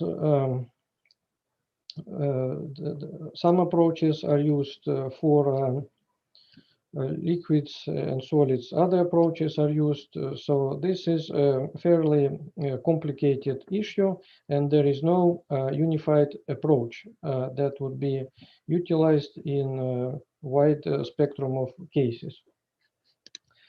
Therefore, we have developed a computational procedure as an approach to calculate the activity coefficients, as opposed to using various tables and various laws with a lot of various assumptions. This approach, this procedure, is based on Gibbs energy minimization principle, that a closed system with a constant temperature and pressure is at an equilibrium state when its Gibbs free energy has minimum value, equation 1 on the slide, with several constraints. So our approach is based on, in a sense, reverse problem. So we assume that the system is already in equilibrium state. So in Gibbs energy minimization, we need to know these activity coefficients gamma, and then by solving this problem, we obtain the set of the molar volumes of species X. But here the starting point for our procedure is that we assume that the system is already in the equilibrium state, and by using chemical and all sorts of experiments, we can measure the actual molar volumes of species, and then we can compute what were the activity coefficients in that particular case. So on this slide 5, we present the variables. They are absolutely standard for GEM, Gibbs energy minimization procedure. All right, so how we solve this problem? By equation 5, we simplify a little bit the notation, and also this equation enables to avoid a possible division of 0 by 0 in equation 1. Then we obtain a new problem, formulation 6 to 9. So we will solve this problem by constructing Lagrange function 10 using equations 6 to 9. The necessary conditions for solving this problem are known as Karush-Kuhn-Tucker conditions, presented on this slide as equations 11 to 16. We can note that in equation 11, the last two terms are actually equal to 0. Maybe it will take a little bit of time, but it is true, and we have proven that they are 0. Then we also introduce some more notation to simplify those functions, and also we let's say assume that for some activity coefficients the values are known, and we will comment on that later. For this species we group into subset N1, and then for other species the activity coefficients are not known, and then we collect them into subset N2, which is a complement of subset N1. So we consider two cases.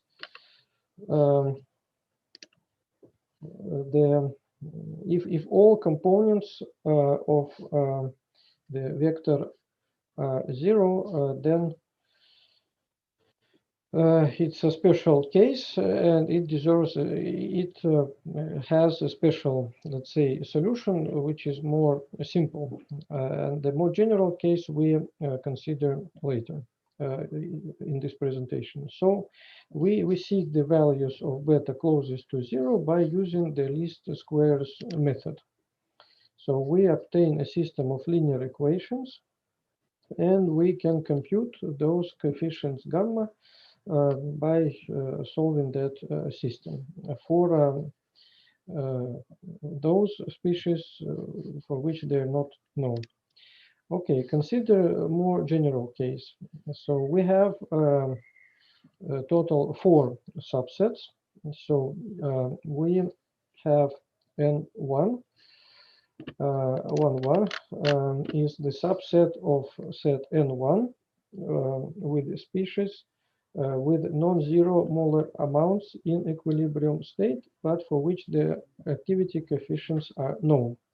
So subset N12 is the part of subset N1 for which the molar amounts in equilibrium state are 0, and same notation for the split of subset N2. Okay, so now we have. So we can reformulate equation 11 with conditions 12 to 16 as 4 equations for these 4 different subsets of entire set of species. All right, so we minimize the maximum absolute value of beta I. So from condition 26, it Condition 26 sets the lower bound for T for each species in subset n to 1. And regarding condition 27, we note that if it holds for negative values of beta, it will also hold for positive values of beta with same absolute value. So we can avoid using this absolute value, which is inconvenient for algorithms. So it's more convenient to use just the value. So if it is positive. Thus, we obtain the following model on this slide 16. So objective function 31 replaces objective function 28. Constraint 32 replaces constraint 24. Constraint 33 replaces constraint 25. A pair of constraints 34, 35 replaces constraint 29, and constraint 36 replaces constraint 27. By solving this problem, we obtain the values of activity coefficients gamma according to formulas 37 and 38. So basically, if molar volumes are non-zero for all species, the system has unique solution that can be obtained by solving problem 21-22. This is a special but interesting case. But if for some species the molar volumes are zero, we should solve the problem 31-36, and there may be multiple solutions. The proposed approach was implemented and included into HEC chemistry package by company Autotech. Here is the link to this to the web page about it. It's a modeling and simulation platform, which is one of the best software for chemical, thermodynamic, and mineral processing processes, with many applications in material engineering, chemistry, and mining. It has also it has many modules and a database with thermochemical data for more than 20,000 compounds. So we have tested our approach on several examples, which one of which we present on this slide.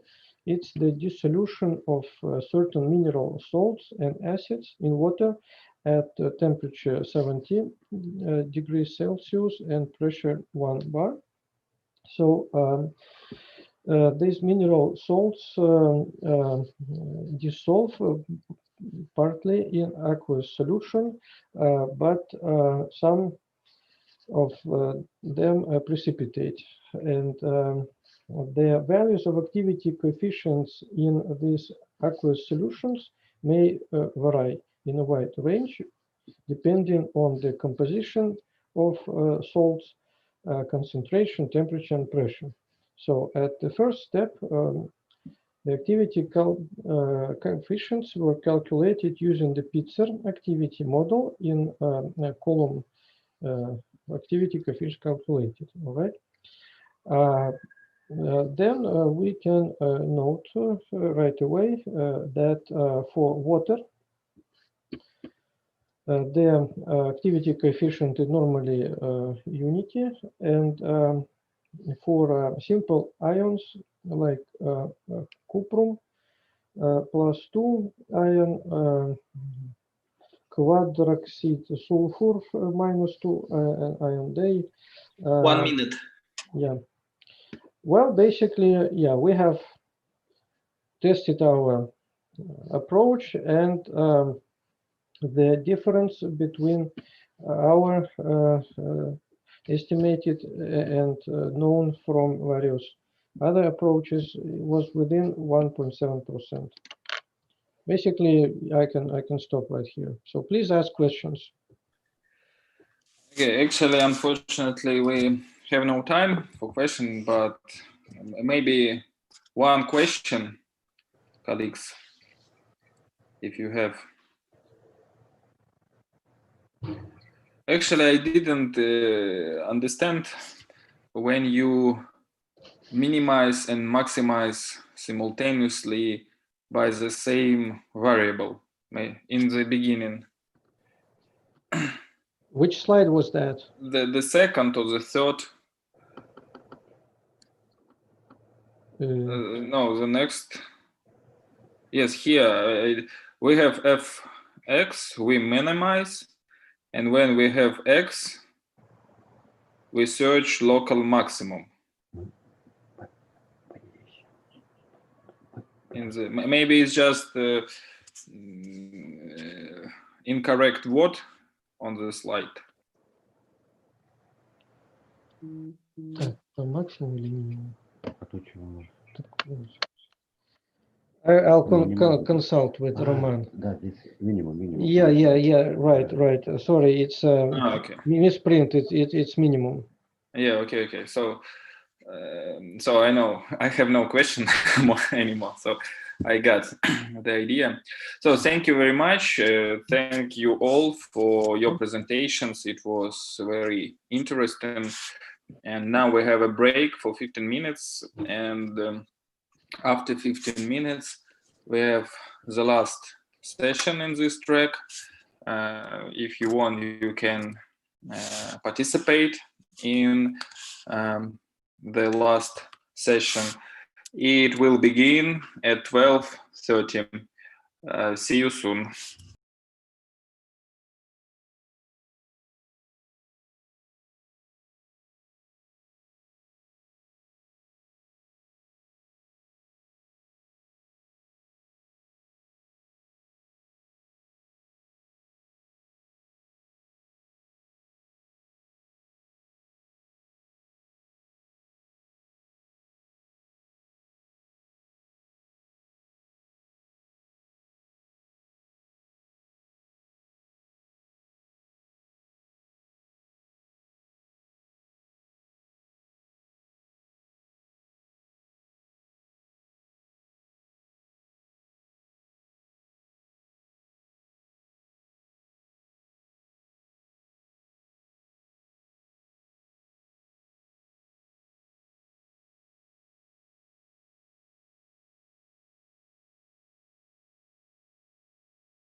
Так, алло, меня видно, слышно? Кто-нибудь? Да, и видно, и слышно. Так, здравствуйте. Значит, у нас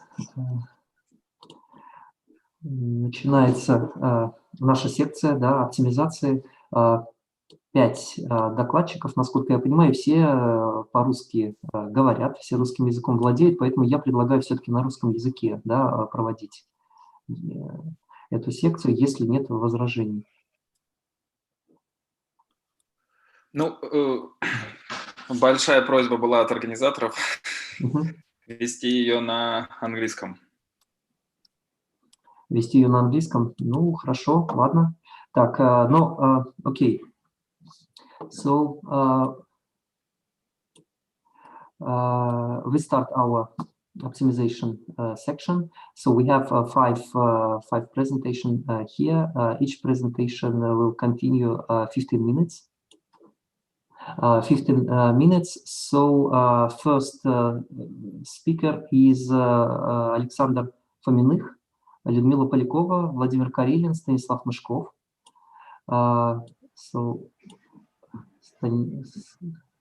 Станислав Константинович, I see you. Да, видите меня? Да, да. So, let's start.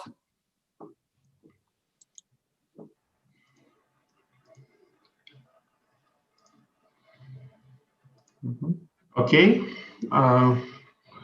Everyone see the presentation, yeah? Yes, we can see. Okay, so let's start. Thank you very much for the opportunity to make a report. Our report is devoted to the considering support functions on the convex cone.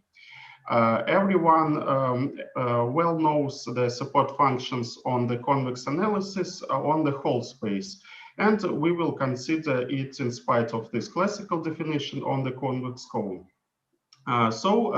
First of all, I will recall some basic definitions of support functions. It is the so-called classical support function, and it is defined as the supremum of the scalar product of x, which is taken from the set x, and g, which is taken from the whole space Rn.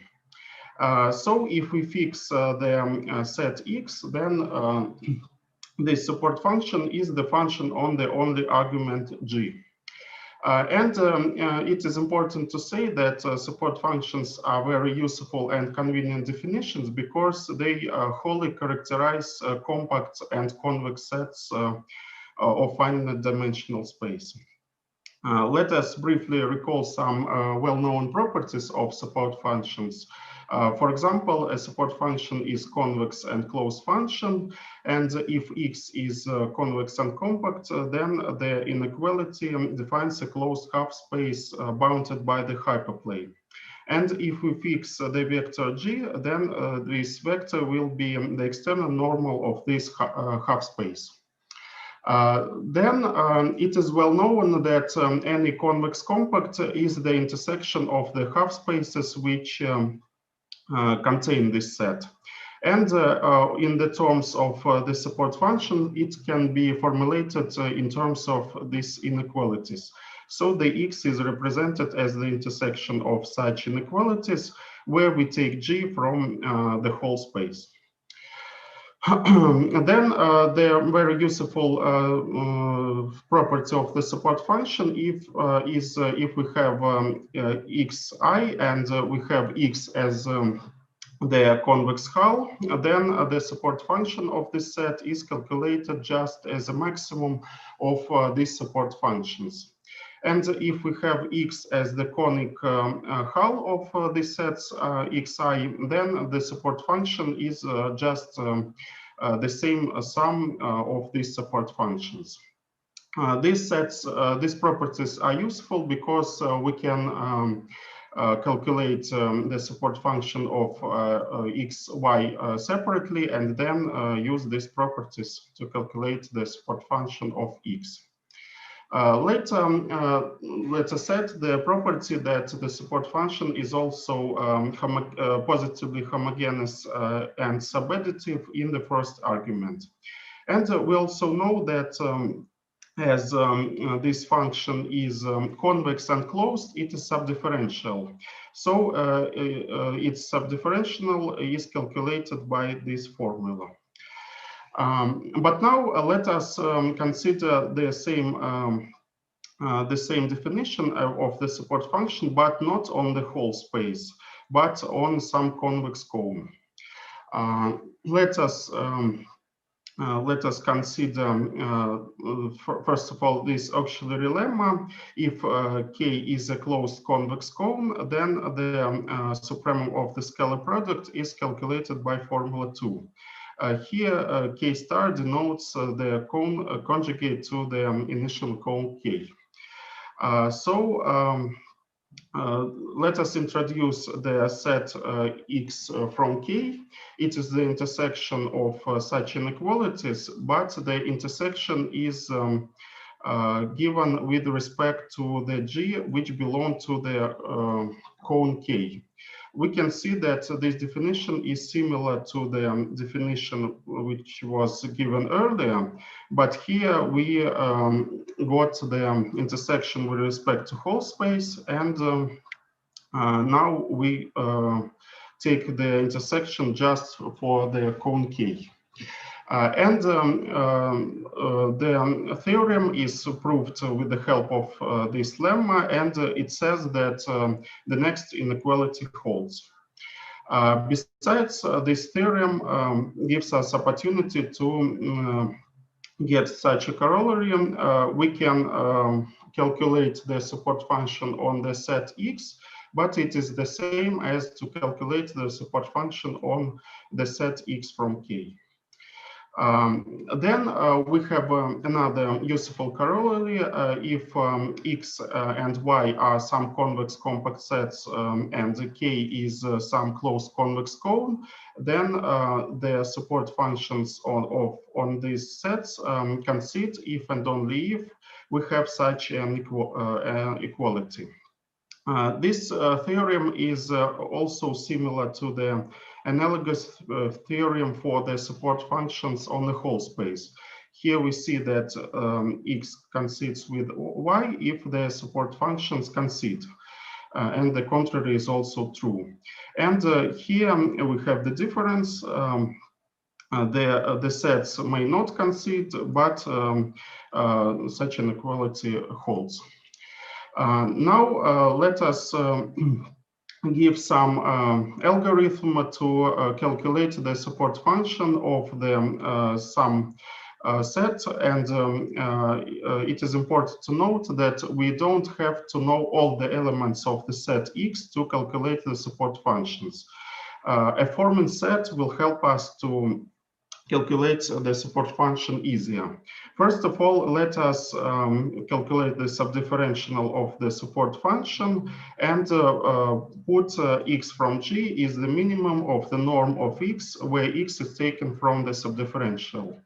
And it is easy to check that the vector X from G is unique, and in fact, X from G belongs to the boundary of the set X.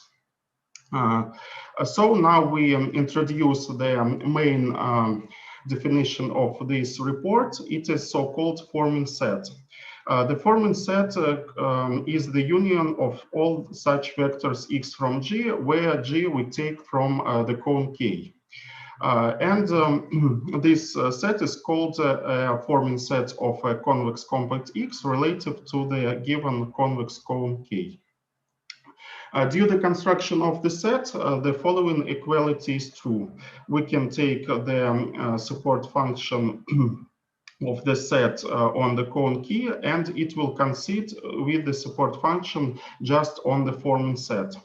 As the forming set is usually less than the initial set X, so it will help us to calculate the support function easier. It will be seen from the examples.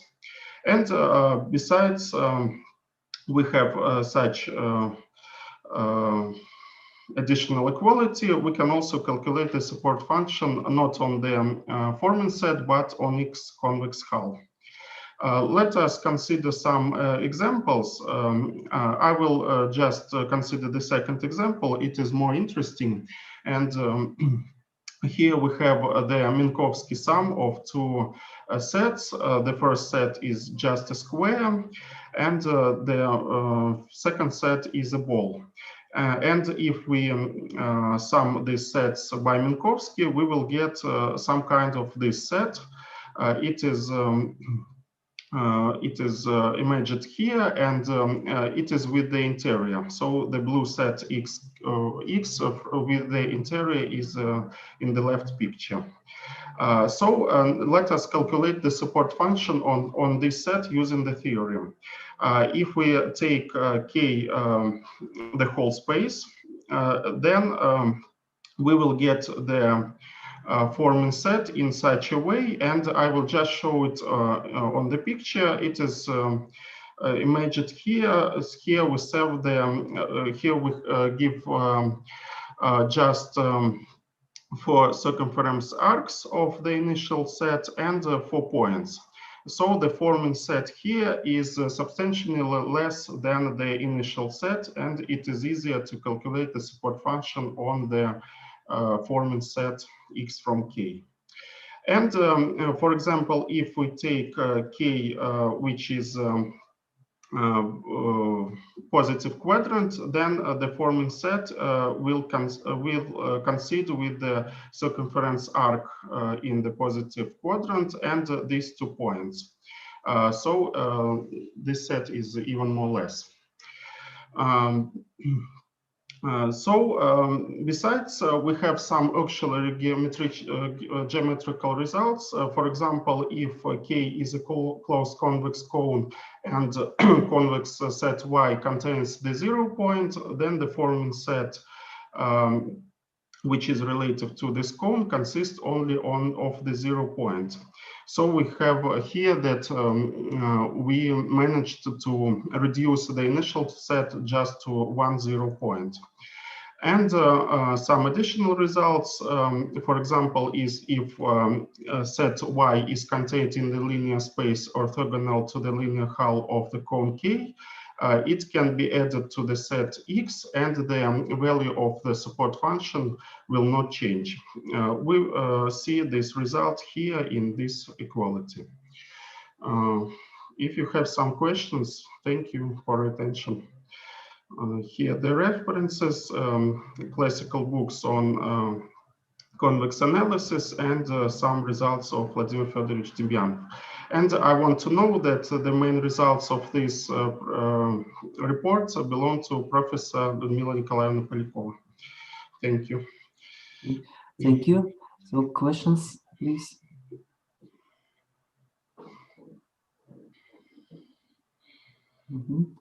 So if we don't have questions, then I think we can go to the next presentation.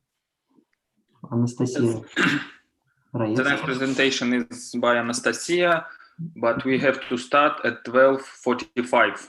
So Anastasia can share your screen, and let's wait until 12:45 to be precise with our schedule. Okay. Can you please say, do you see the screen? Yeah, we see. Thank you. Okay, thank you. So let's wait 2 minutes and begin on time.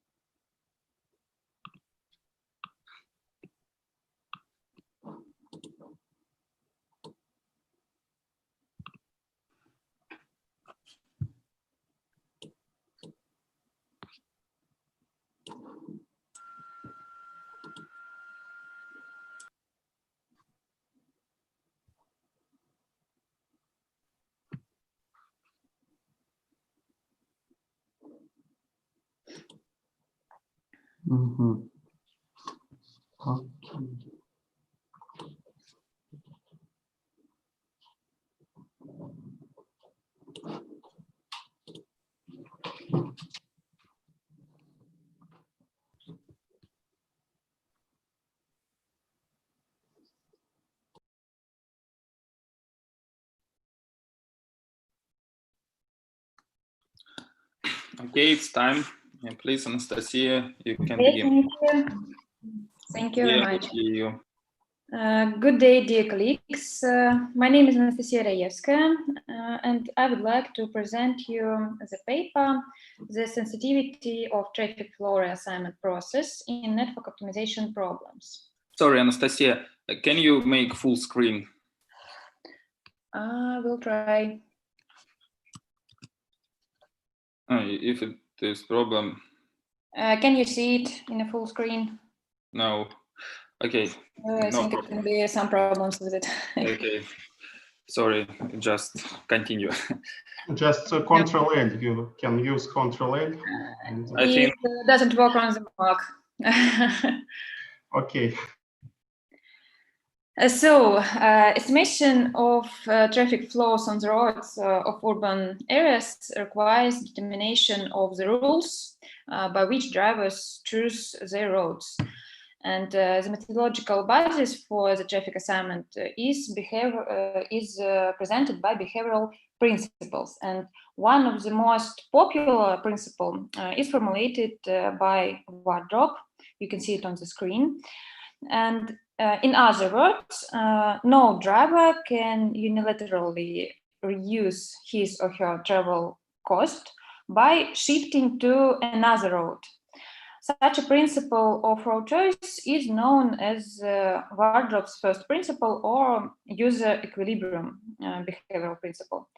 The assignment of traffic flows according to this principle corresponds to a competitive, non-cooperative equilibrium assuming complete selfishness of users. It means everyone wants to reach the destination point as fast as possible and chooses the road that will lead to the lowest potential travel cost. This principle fully takes the factor of mutual influence of users into account and can be expressed as follows. In case of equilibrium traffic assignment, no user may lower his transportation costs through his own action. And in the paper, we consider the Wardrop first principle as the basis behavioral pattern of users within a particular network.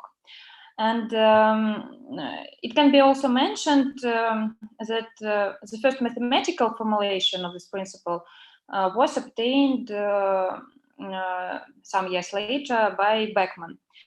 And this mathematical model has become even a classic, and today it appears to be one of the key elements in the traffic flow theory. It should be mentioned that the traffic assignment problem has a form of an optimization program, if and only if the performance time of a link is dependent on the flow of this link solely. So let us consider a network presented by directed graph G, consisted of sequentially number vertex V and edges E. And we will use the following notation. W, this is the set of pairs of vertex, its origin and destination. RW is a set of roads between this origin destination pair W. XE is the traffic flow through the edge E. And TE, this is the travel time. It is a smooth, non-decreasing function that models the travel time of the flow through the congested edge. The next, FRW, this is the traffic flow through the road R between OD pair W. FBW is the travel time, travel demand, between a given OD pair. Delta is an indicator. So formally, within the introduced notation, the user equilibrium in a road network is as such assignment of travel demand FW between available roads F, that travel time is equal to equilibrium travel time for all non-zero roads and more than equilibrium travel time for others. As I mentioned earlier, for the first time, the traffic assignment problem was formulated by Beckman et al. As an optimization problem 2.5. It's proved by Beckman and Sheffi that the solution of this optimization problem X stars is the user equilibrium of Wardrop. Travel demand values are input data in the problem 2.5.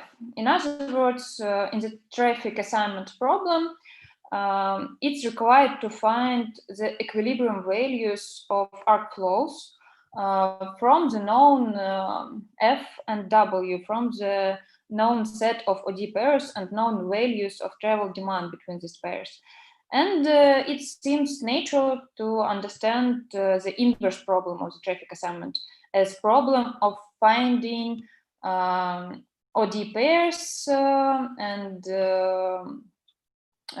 flow between these OD pairs by known loads of streets.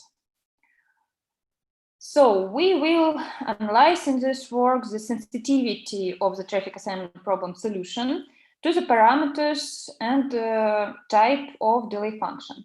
So let us consider a regular network. It means consisting of identical geometric elements.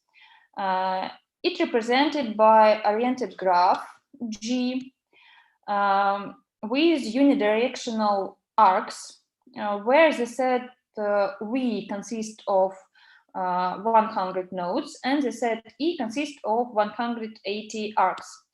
You can see this on the figure. The congestion of arcs of such a network will be specified by the vector X. Traffic flow on the arc E. Network parameters AE and CE, they are equal and they are set randomly by integers in the range from 1 to 3.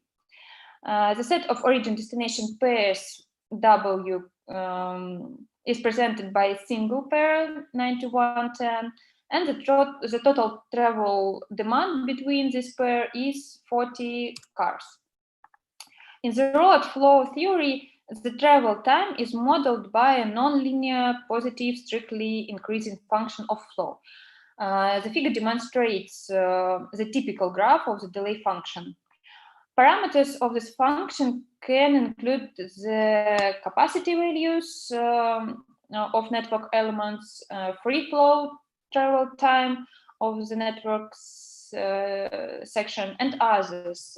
For example, the frequency of occurrence of traffic lights, the road surface quality, numerous turns within the road toll, and others network characteristics may influence the road choice of a car owner. Typically, for each particular network, its delay function is chosen, which describes it in the best way. In general, to achieve the most accurate specification of the network, it's necessary to choose a cost function for each arc separately. But this task is extremely time-consuming and can be set and solved as an independent problem. So let us analyze how the assignment of the traffic flow F along the network arcs changes due to the type of the arc delay function presented on the slide, where alpha E is a variable parameter. And the calculations were performed in MATLAB by the Frank-Wolf algorithm. Let us suppose for a start that the delay function, this one, on all arcs has the same power alpha. We will conduct a series of experiments for 10 indexes of power and obtain the values of the traffic assignment vector X for the selected alpha. where alpha for different e takes the same values from 1 to 10. An average deviation values of non-zero flows of two assignments x1 and x2 is calculated as follows. You can see it. For different values of parameters alpha, they're presented in the table. You can see here. And the calculation results show that the average deviation of two assignments vector with fixed powers of the delay function is no more than 10% as usual. The exception is, as you see, quadratic delay function, and which gives a completely different flow assignment and resulting, as you see, in a very large average deviation. The number of other experiments showed the same result for the quadratic function, and it leads to the need for the further research to find out the reason of this feature. Thus, if we implement the current practice of transport engineers and they're fixing the force power of the delay function on all arcs, then a change in the degree of the delay function by this formula in all arc simultaneously, all other things being equal, would not initiate a major change in the assignment. So the assignment will be so close. Accordingly, the sensitivity of the assigned flows to the indexes of power is negligible.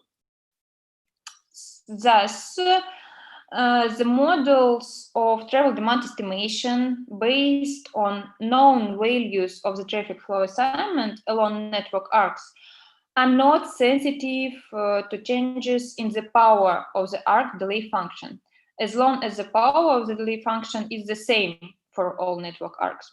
However, at the same time, the values of the equilibrium travel time vary greatly, because a change in the power of the delay function naturally leads to dramatic changes in the value of the equilibrium travel time. From the current situation, the following practical conclusion can be made. If the network, you can see it here, if the network is modeled approximately, it means that it's assumed without further investigation that all delay functions have the same power. Then, in this case, travel demand estimation models based on information about the number of vehicles passing along the arc shall be used. On the other hand, models based on equilibrium travel time along the arc or road shall not be used, because such models are very sensitive to selectable powers. However, if we set the delay function in such a way that one half of the arcs will have one power and the second half of the arcs will have another power, then the results will differ. For example, if the third power of delay function is chosen for half of the arcs, we divide in relatively to the central horizontal line of symmetry. The third degree and the eighth power is chosen for another half, then the assignment will be as you can see in figure. Thus, it's clear that a change in the power of delay function leads to a change in the traffic flow assignment. A series of experiments were carried out for these combinations, and at the same time, the equilibrium travel time will remain the same due to the individual selection of delay function. So, in conclusion, the sensitivity of the traffic assignment problem solution to the parameters and the type of delay function was analyzed. As a rule, for each particular network, its delay function is selected, which describes it in the best way. But in general, to achieve the most accurate specification of the network, it's necessary to select a cost function for each arc separately, as I said. Unfortunately, this task is very hard and can be... So, thank you. So, okay, thank you. So, any questions? Боюсь, у нас не так много времени. Okay. Running out of time. So our next presentation will be made by Oleg Baskov. So please. Good afternoon.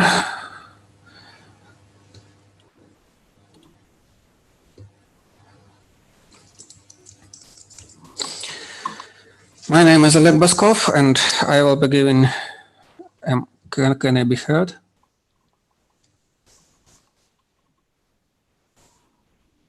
Do you hear me? Yes, yes. Oh, okay. So my name is Oleg Baskov, and I will be talking about the degree of Pareto set reduction using information quantum. So first, the problem formulation. We will consider a multi-criteria choice problem where the decision maker is responsible for choosing one or several possible choices from a given set of options. So we first denote X, a set of possible choices, and then we assume that each choice is estimated by one or several numeric criteria. So for example, we can have choice X1, which has the following estimates. This way, we can map all these choices to a so-called criterion space, where each choice will be represented by a possible vector on the criterion space. Next, we assume that the decision maker wants to maximize all the criteria. Naturally, if he really wants to minimize something, we can flip the sign and get the maximization problem. So everything that is to the right and upper is better. Then the adverse Pareto principle should be introduced. If we compare two choices and find out that the first choice is better by every criterion than the second choice, then it is natural to assume that the second choice should not be chosen. Why choose something worse when we have something better? On the graph, on the plot, we see that the choice Y third is worse than Y second because Y second is upper and to the right of Y third, so Y third should not be chosen. And in such way, we can filter out some of the possible vectors. The set that remains is called a Pareto set, the set of choices that are not dominated in that way. But in practice, this set is still too large to make the choice directly. So we need some way of further reduction of this Pareto set. In order to do this, we need some additional information because the criteria are already used up. So we model this additional information using so-called preference relation. So the third object comes into play. We call the situation when the decision maker from the pair of choices X first and X second chooses only the first one and does not choose the second, as X first is preferred over the X second, or X second is dominated by preference relation by X first. Naturally, this relation can be induced on the set of possible vectors by this expression. Then we impose some restrictions on the behavior of the decision maker. We want to describe a rational choice, so the following axioms are introduced. First, resembles the adverse Pareto principle, but now with respect to the preference relation. If the decision maker prefers X prime over X, then he should not finally choose X. It's natural. Then the second axiom consists of two parts. First, we expand the preference relation onto whole criterion space. This allows us to reason about not only given and possible choices, but about also hypothetical choices that we can synthesize when interrogating decision maker about his preferences. If such choice existed, would you prefer it over something else? And second, we impose the restriction of irreflexivity and transitivity. His choices must be transitive. Then the third axiom just states that we prefer maximization, that if two possible vectors differ only by one criterion, then the choice for which this criterion is more is preferred. And the fourth axiom, maybe the most strict axiom in this set, is the invariance axiom that states that the preference does not change when the vectors are subjected to positive linear transformation. It can be shown that from the first three axioms, the Edwards-Pareto principle follows. So, as earlier, we should choose from the Pareto set only. And it is the fourth axiom that allows us to draw some additional conclusions, to receive some additional information from the decision maker to reduce the Pareto set further. For this, imagine from this graph, it's another set. We have 6 dots, and that the decision maker, when asked what choice from third and fifth he would prefer the fifth one. That is, y fifth is better than y third, in his opinion.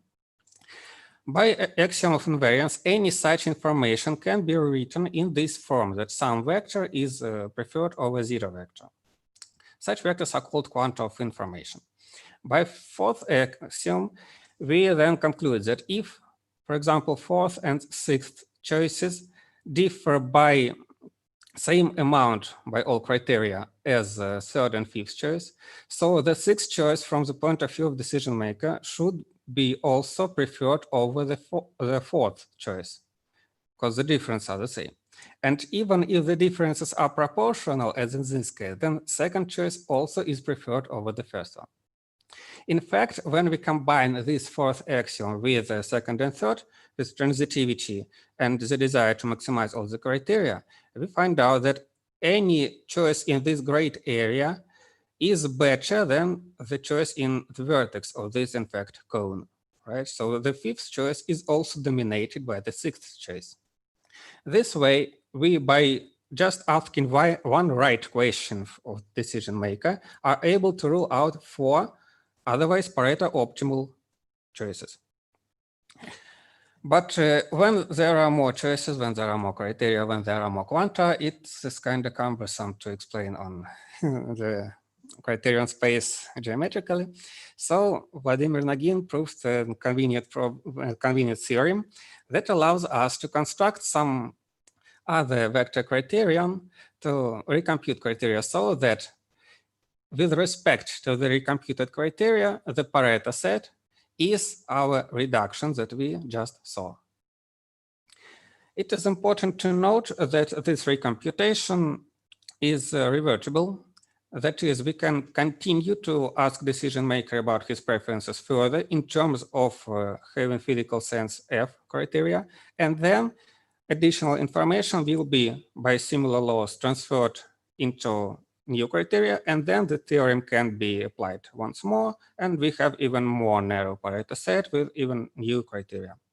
So the natural question that arises, and the main topic of this presentation, is where can we get with this approach? So is it possible to finally arrive at a single choice that the decision maker should choose? Is it possible to completely solve this problem? And the theorem gives the necessary and sufficient condition of possibility of reduction of the Pareto set to a single choice with this approach. We see that this is kind of severe condition, because in fact, when it is possible, when X star can be found by reducing the Pareto set, then there exists not one but several linear combination of criteria that attain their maximum at this X star. We know that when we maximize the linear sum of criteria, any point of maximum is Pareto optimal, but the converse, we cannot find, we can't always find a linear combination that reaches maximum at a given Pareto optimal point. For example, on the right picture, this red choice cannot be found as a result of maximization of any linear combination of the criteria. Imagine any line that passes through this dot will have one of the black dots in its upper right semiplane, so it will not attain its maximum in the red dot, it will attain maximum on the black dots. Thus, by the theorem, in this case, it is not possible to reduce the Pareto set so that that only this red choice would be left. But from the picture, this red dot represents some sort of a compromise between the criteria, and maybe it is the choice that the decision maker subconsciously would want to make. So what conclusions should we draw here? First of all, the theorem kind of makes a connection between the axiomatic approach to the Pareto set reduction and the very well-known old approach of collapsing all the criteria into one criterion using weighted sum. So maybe the process of reducing the Pareto set can be thought of as a process of approximating these coefficients or finding the possible values of them. Then 2 minutes. Yes.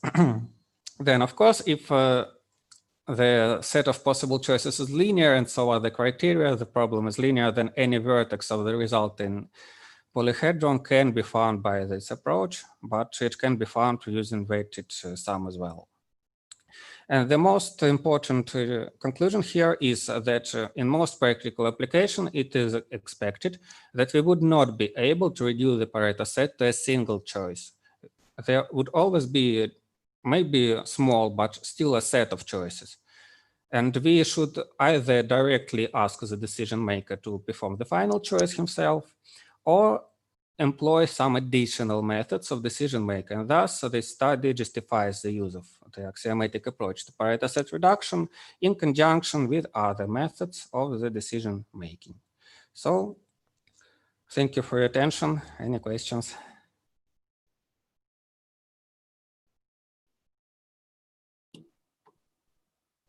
Okay. If we don't have questions, so let's go to the next speaker, Alexander Krylatov, Yulia Lanekina, and Ruslan Golubov. Sorry, may I ask question, Oleg? Okay. Yes, yes. And you stop your presentation. I think it is very interesting conclusions. And can you give some maybe a real example or some close to reality example? How does it work, and in which situation this apparatus can help?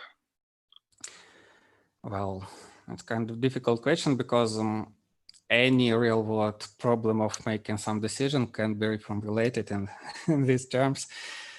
So when you have such huge field of search, you should choose one example. Well, consider some economical problem where the head of the department should some financial decision should how to say it, should divide some given amount of money between subdivisions, and he should divide it in such a way that the results of each division would be maximal from one point of view, that no one will get offended, so kind of such criteria. And then, well, it is hard to interpret in real world examples because it's just this common approach will work. We will interrogate the decision maker of would he prefer this division over that one, and if he would, we will draw some conclusions and ask another questions, and we will interrogate them until he just is able to make a choice. Okay, thank you. Okay, so Any questions, additional on the presentation? Okay, thank you. Thank you. So let's go to the next speaker, Alexander Krылатov, I think. Yeah, Yulia Lonyagina, Ruslan Golubov. Okay. Okay. Hello, dear colleagues. My name is Lonyagina Yulia, and I'm going to present you the study Spatial Market Equilibrium under Linear Transaction Costs, performed by Krılатov Alexander, Lonyagina Yulia, and Golubov Ruslan. My speech is divided into 5 parts. Firstly, I will say a brief introduction to the considered model, and then we will move to the second part, description of model assumptions. After that, we will consider main part of the study, this pricing mechanism in case of linear transaction costs. Fourthly, we will make a conclusion for this research. And finally, we will look through the references. So let's start. The modern market was formed mainly due to the division of labor, and actually it has already lost its national and territorial boundaries and turned into a global market for commodities from spatial perspectives. And this is the reason why study of the market, as well as the principles of its functioning, today seems to be relevant and absolutely necessary for understanding the essence of socio-economic processes that are currently taking place throughout the world. And in this study, we examine the spatial market equilibrium in case of linear transaction costs. The problem is formulated in the form of nonlinear optimization program, and the supply and demand price functions are assumed to be given, as well as the unit transaction cost function, which are assumed to be incorporate the unit transportation costs. The unique equilibrium commodity assignment pattern is obtained explicitly via equilibrium prices. Moreover, it is proved when, in order to obtain absolute values of equilibrium price, the market moderator has to establish the basic market price. Well, let's discuss model assumptions. Consider the set of supplies M and set of consumers N, which are associated with commodity production, distribution, and consumption. We denote by SI the supply of E from M, and by lambda I the price of a unit of each supply. By dj we denote demand of G from N, and by mu j the price of a unit of the Gth demand. And finally, let non-negative xij be the commodity volume between a pair I and j, while Cij of xij is the cost of transaction of a unit of commodity, which can include the cost of transportation, taxes, subsidies, and etc. We introduce the following definition. Commodity assignment pattern X is a spatial market equilibrium if and only if the following expressions hold true. In the other words, if the sum of if supplies price and the transaction costs between I and j exceeds the demand price of Gth consumer, then the pair I and j will not have any market relations. And the commodity assignment pattern X star, satisfying the conditions on the slide, is proved to be spatial market equilibrium according to the introduced definition. And final assumptions are these. Within the present study, they assume that Cij of xij is equal to Aij plus Bij xij, where I and B are non-negative coefficients. Also, we introduce the indicator of market relations delta Ij and set Ni, set of consumers which have market relations with supply I, and consequently Mj, set of supplies which have market relations with consumer J. Now we have all necessary assumptions, and we are ready for considering of pricing mechanism. Firstly, we are going to prove the following lemma. Spatial market equilibrium in case of linear transaction costs is obtained by the following commodity assignment pattern, where lambda and mu are satisfying to presented system of linear equations. Okay, the proof. Let us consider Lagrangian of the problem. And according to Kuhn-Tucker conditions, they have the sets of equations. Using the last one, we have branching. If xij greater than 0, hence alpha ij is equal to 0.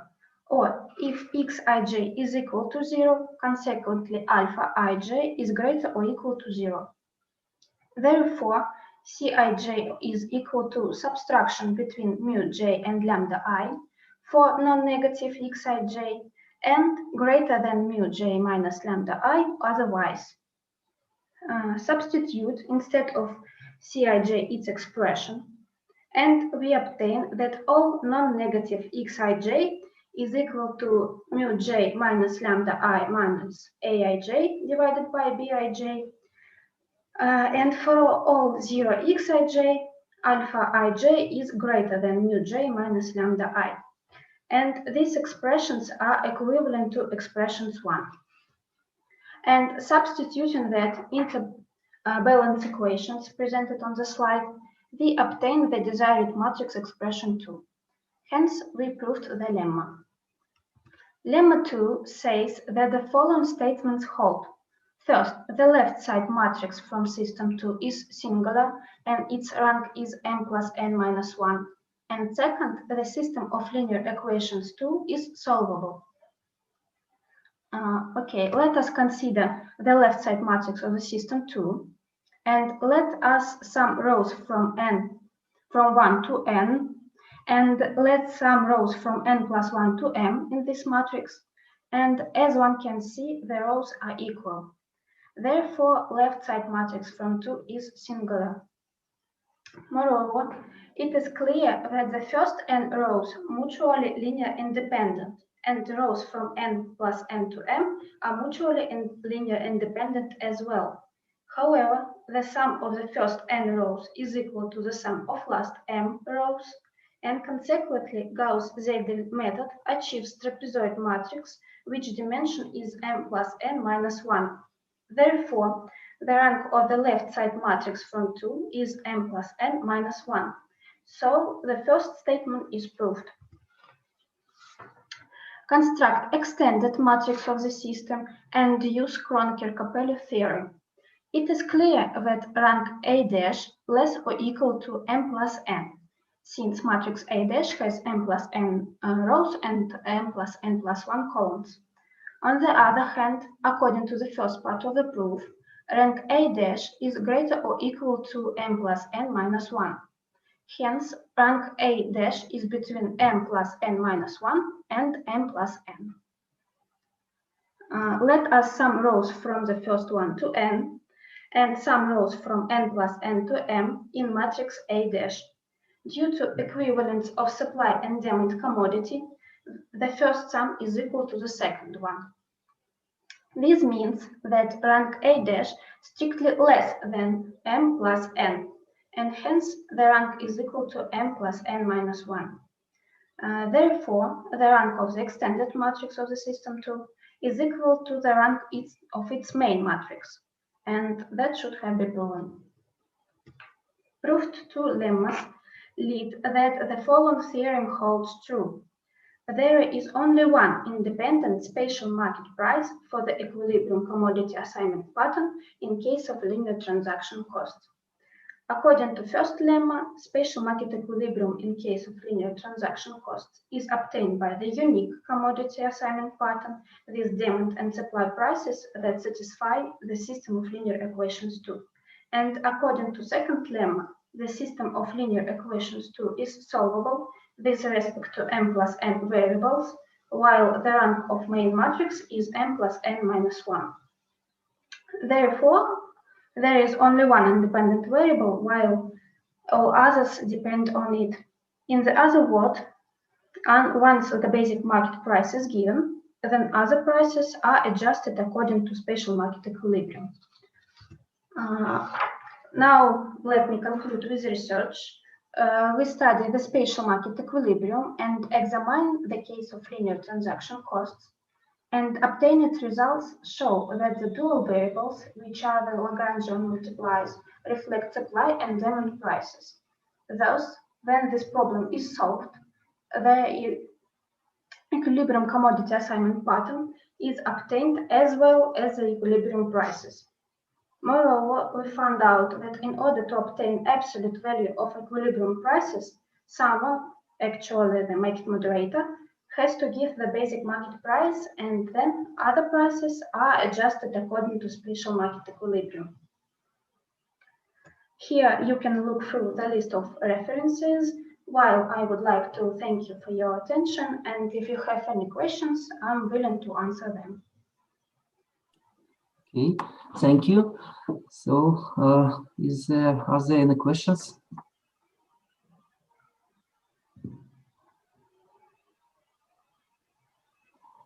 So, no questions. Okay, if we have no questions, then I think we can pass to the next presentation, or what our moderators say. It is. It is the last one, so it's up to you. According to rules, we have to wait until 13:30. Mm-hmm. But as soon as it is the last one, I think it is up to you as a chairman. Okay, thank you. So I think then we can start. Yeah.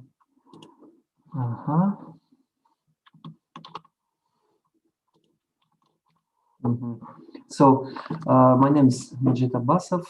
So the presentation is called Equivalence of Two Optimality Conditions for Polyhedral Functions. So we'll start with some definitions needed.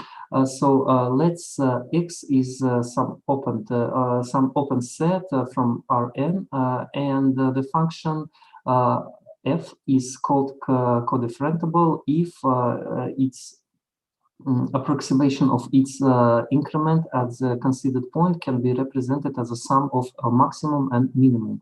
So here we have two sets which are called hyper differential of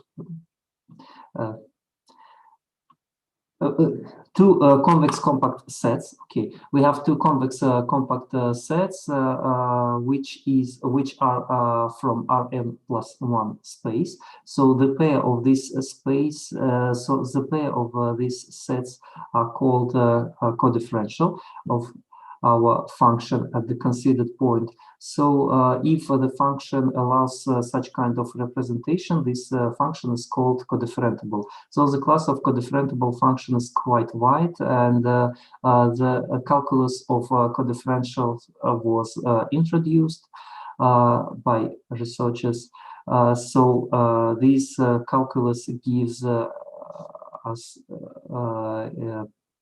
exact rules and formulas to calculate these sets, and optimality conditions as well as directions of descent and ascent was introduced, was built in terms of codifferentials. So this notion is quite effective in solving of non-smooth optimization problems. So using codifferentiable representation, one can get max mean or min max representation of the increment of the considered function. So here we have max mean representation, and if we build this representation from codifferentiable one, we will obtain some family of convex compact sets, which of course are defined in terms of codifferentials. So similarly, we have min max representation here, and again here we have some families of convex compact sets. So we can say that if a function is codifferentiable, then we can obtain the approximation of its increment in the form of max mean and a min max. So in such kind of forms. But the converse is not true. So it means that if our functions allows the representation in this or in this form, in form of min-max or max-min, then it doesn't mean that this function is codifferentiable. So this means that if we will consider the class of functions that allows approximation of the increment in the form of min-max or max-min, then we can treat a wider class of functions and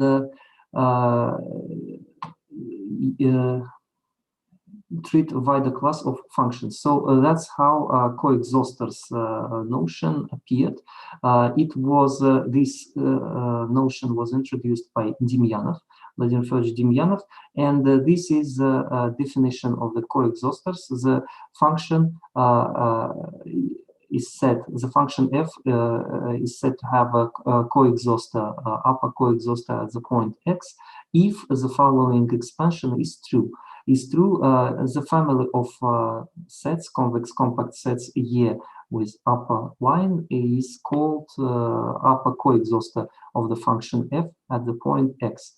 So similarly, we can define a lower coexhauster of the function f at the point x. So any codifferentiable function has coexhausters, but the converse is not true. So the main object of our research here is a polyhedral function. So this is a definition of polyhedral function. Fx is a function of the form of maximum of some affine functions is called polyhedral. It's obvious that any polyhedral function of such form can be considered as a simple form of coexhauster representation. So this means that we can easily define an upper coexhauster of the polyhedral function at the considered point. So upper coexhauster is here, it contains only one set C, which is defined like a convex hull of these points. Such points. So without, for the sake of simplicity, without loss of generality, we can assume that fx star equals 0. So at the considered point, our function is 0. So in this case, our upper coexhauster has a simple representation as a convex hull of finite number of points from n+1 dimensional space. So, and it is obvious that in this case, the condition of a global minimum, necessary and sufficient conditions of condition of a global minimum can be formulated as follows. As follows. So this is an inequality which must fulfilled at any point x from Rn. So as it was mentioned before, polyhedral function can be considered as a simple form of coexhauster representation. So this means that we can use optimality conditions for obtained for coexhausters to deal with polyhedral function. So optimality conditions for coexhaustive functions was obtained by Demyanov in the work of Demyanov in 2012. So if we reformulate these conditions for our case for polyhedral function, we can state the following result. For the condition for this inequality to hold, it is necessary and sufficient that intersection of the set from our upper exhauster and set L0 plus is not empty. L0 plus is a ray that starts from the origin and goes along XA. So The interesting thing that is that my colleague Maxim Dolgopolik, which is also was a former student of Demyanov, recently obtained the result. He built an optimization algorithm that allows to find the global minimum of piecewise affine function at a finite number of steps. So the core results, or main idea of this work is based on optimality condition for polyhedral function. But Maxim Dolgopolik stated this condition in the following form: for the condition for this inequality to hold, it is necessary and sufficient that one of the following two conditions are true. Either 0 belongs to C, or the function f is bounded below and a star is greater than 0. A star is the first component of the vector on which minimum distance from the origin to the set C is obtained. So it was interesting to understand how these to compare these two conditions, two optimality conditions, and to understand whether they are equivalent. And this is the main result and main idea of the present work. So it was proved that these conditions are equivalent. So the main result is can be stated as follows: conditions in previous theorems are equivalent. It means that the condition that C intersection of C and L 0 plus is not empty. This condition is equivalent to the following one. One of these two conditions is satisfied. So 0 belongs to C, or the function f is bounded, and a star is greater than 0. So this result was proved, and to show that these two conditions are equivalent and they bring us to the same conclusion, we can consider numerical example. Numerical example: this is a simple function hx, maximum of two linear functions, two affine functions, minus 2 plus x and then minus x. We will consider this function at the origin, and upper coexhaustor here consists of only one set. This is a convex hull of 2 points. This means that C here is a line segment, and this is an illustration of this set. And as we see here, this set, intersection of this set with the set L0 plus, which is ray. Ray starting from 0 and which goes along AX. This intersection is empty.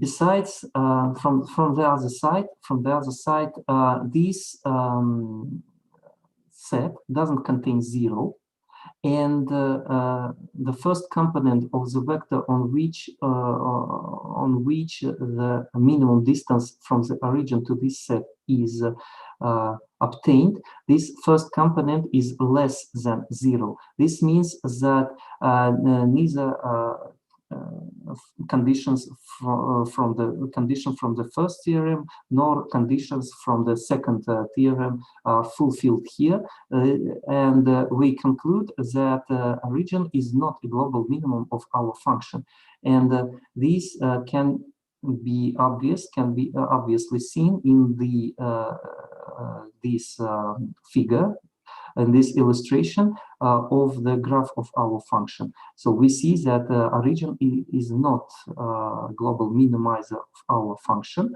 and that's how we see that no matter what conditions we are using, they bring us to the same result at the end. Okay, and that's all my presentation, and if you have any questions, I will be happy to answer. So Okay, thank you. Okay, thank you. Thank you. So that was the last presentation, and if we don't have any questions, so I think we can close our section. What moderators will say. Yes. Okay, so thank you everyone. So let's then close the section. Okay. So it's the last session of the track A. I think we had very interesting presentation in this track. We thank you all from organizers and hope to see you new work, new papers, new results in near future. Good luck, everybody. Thank you. Thank you.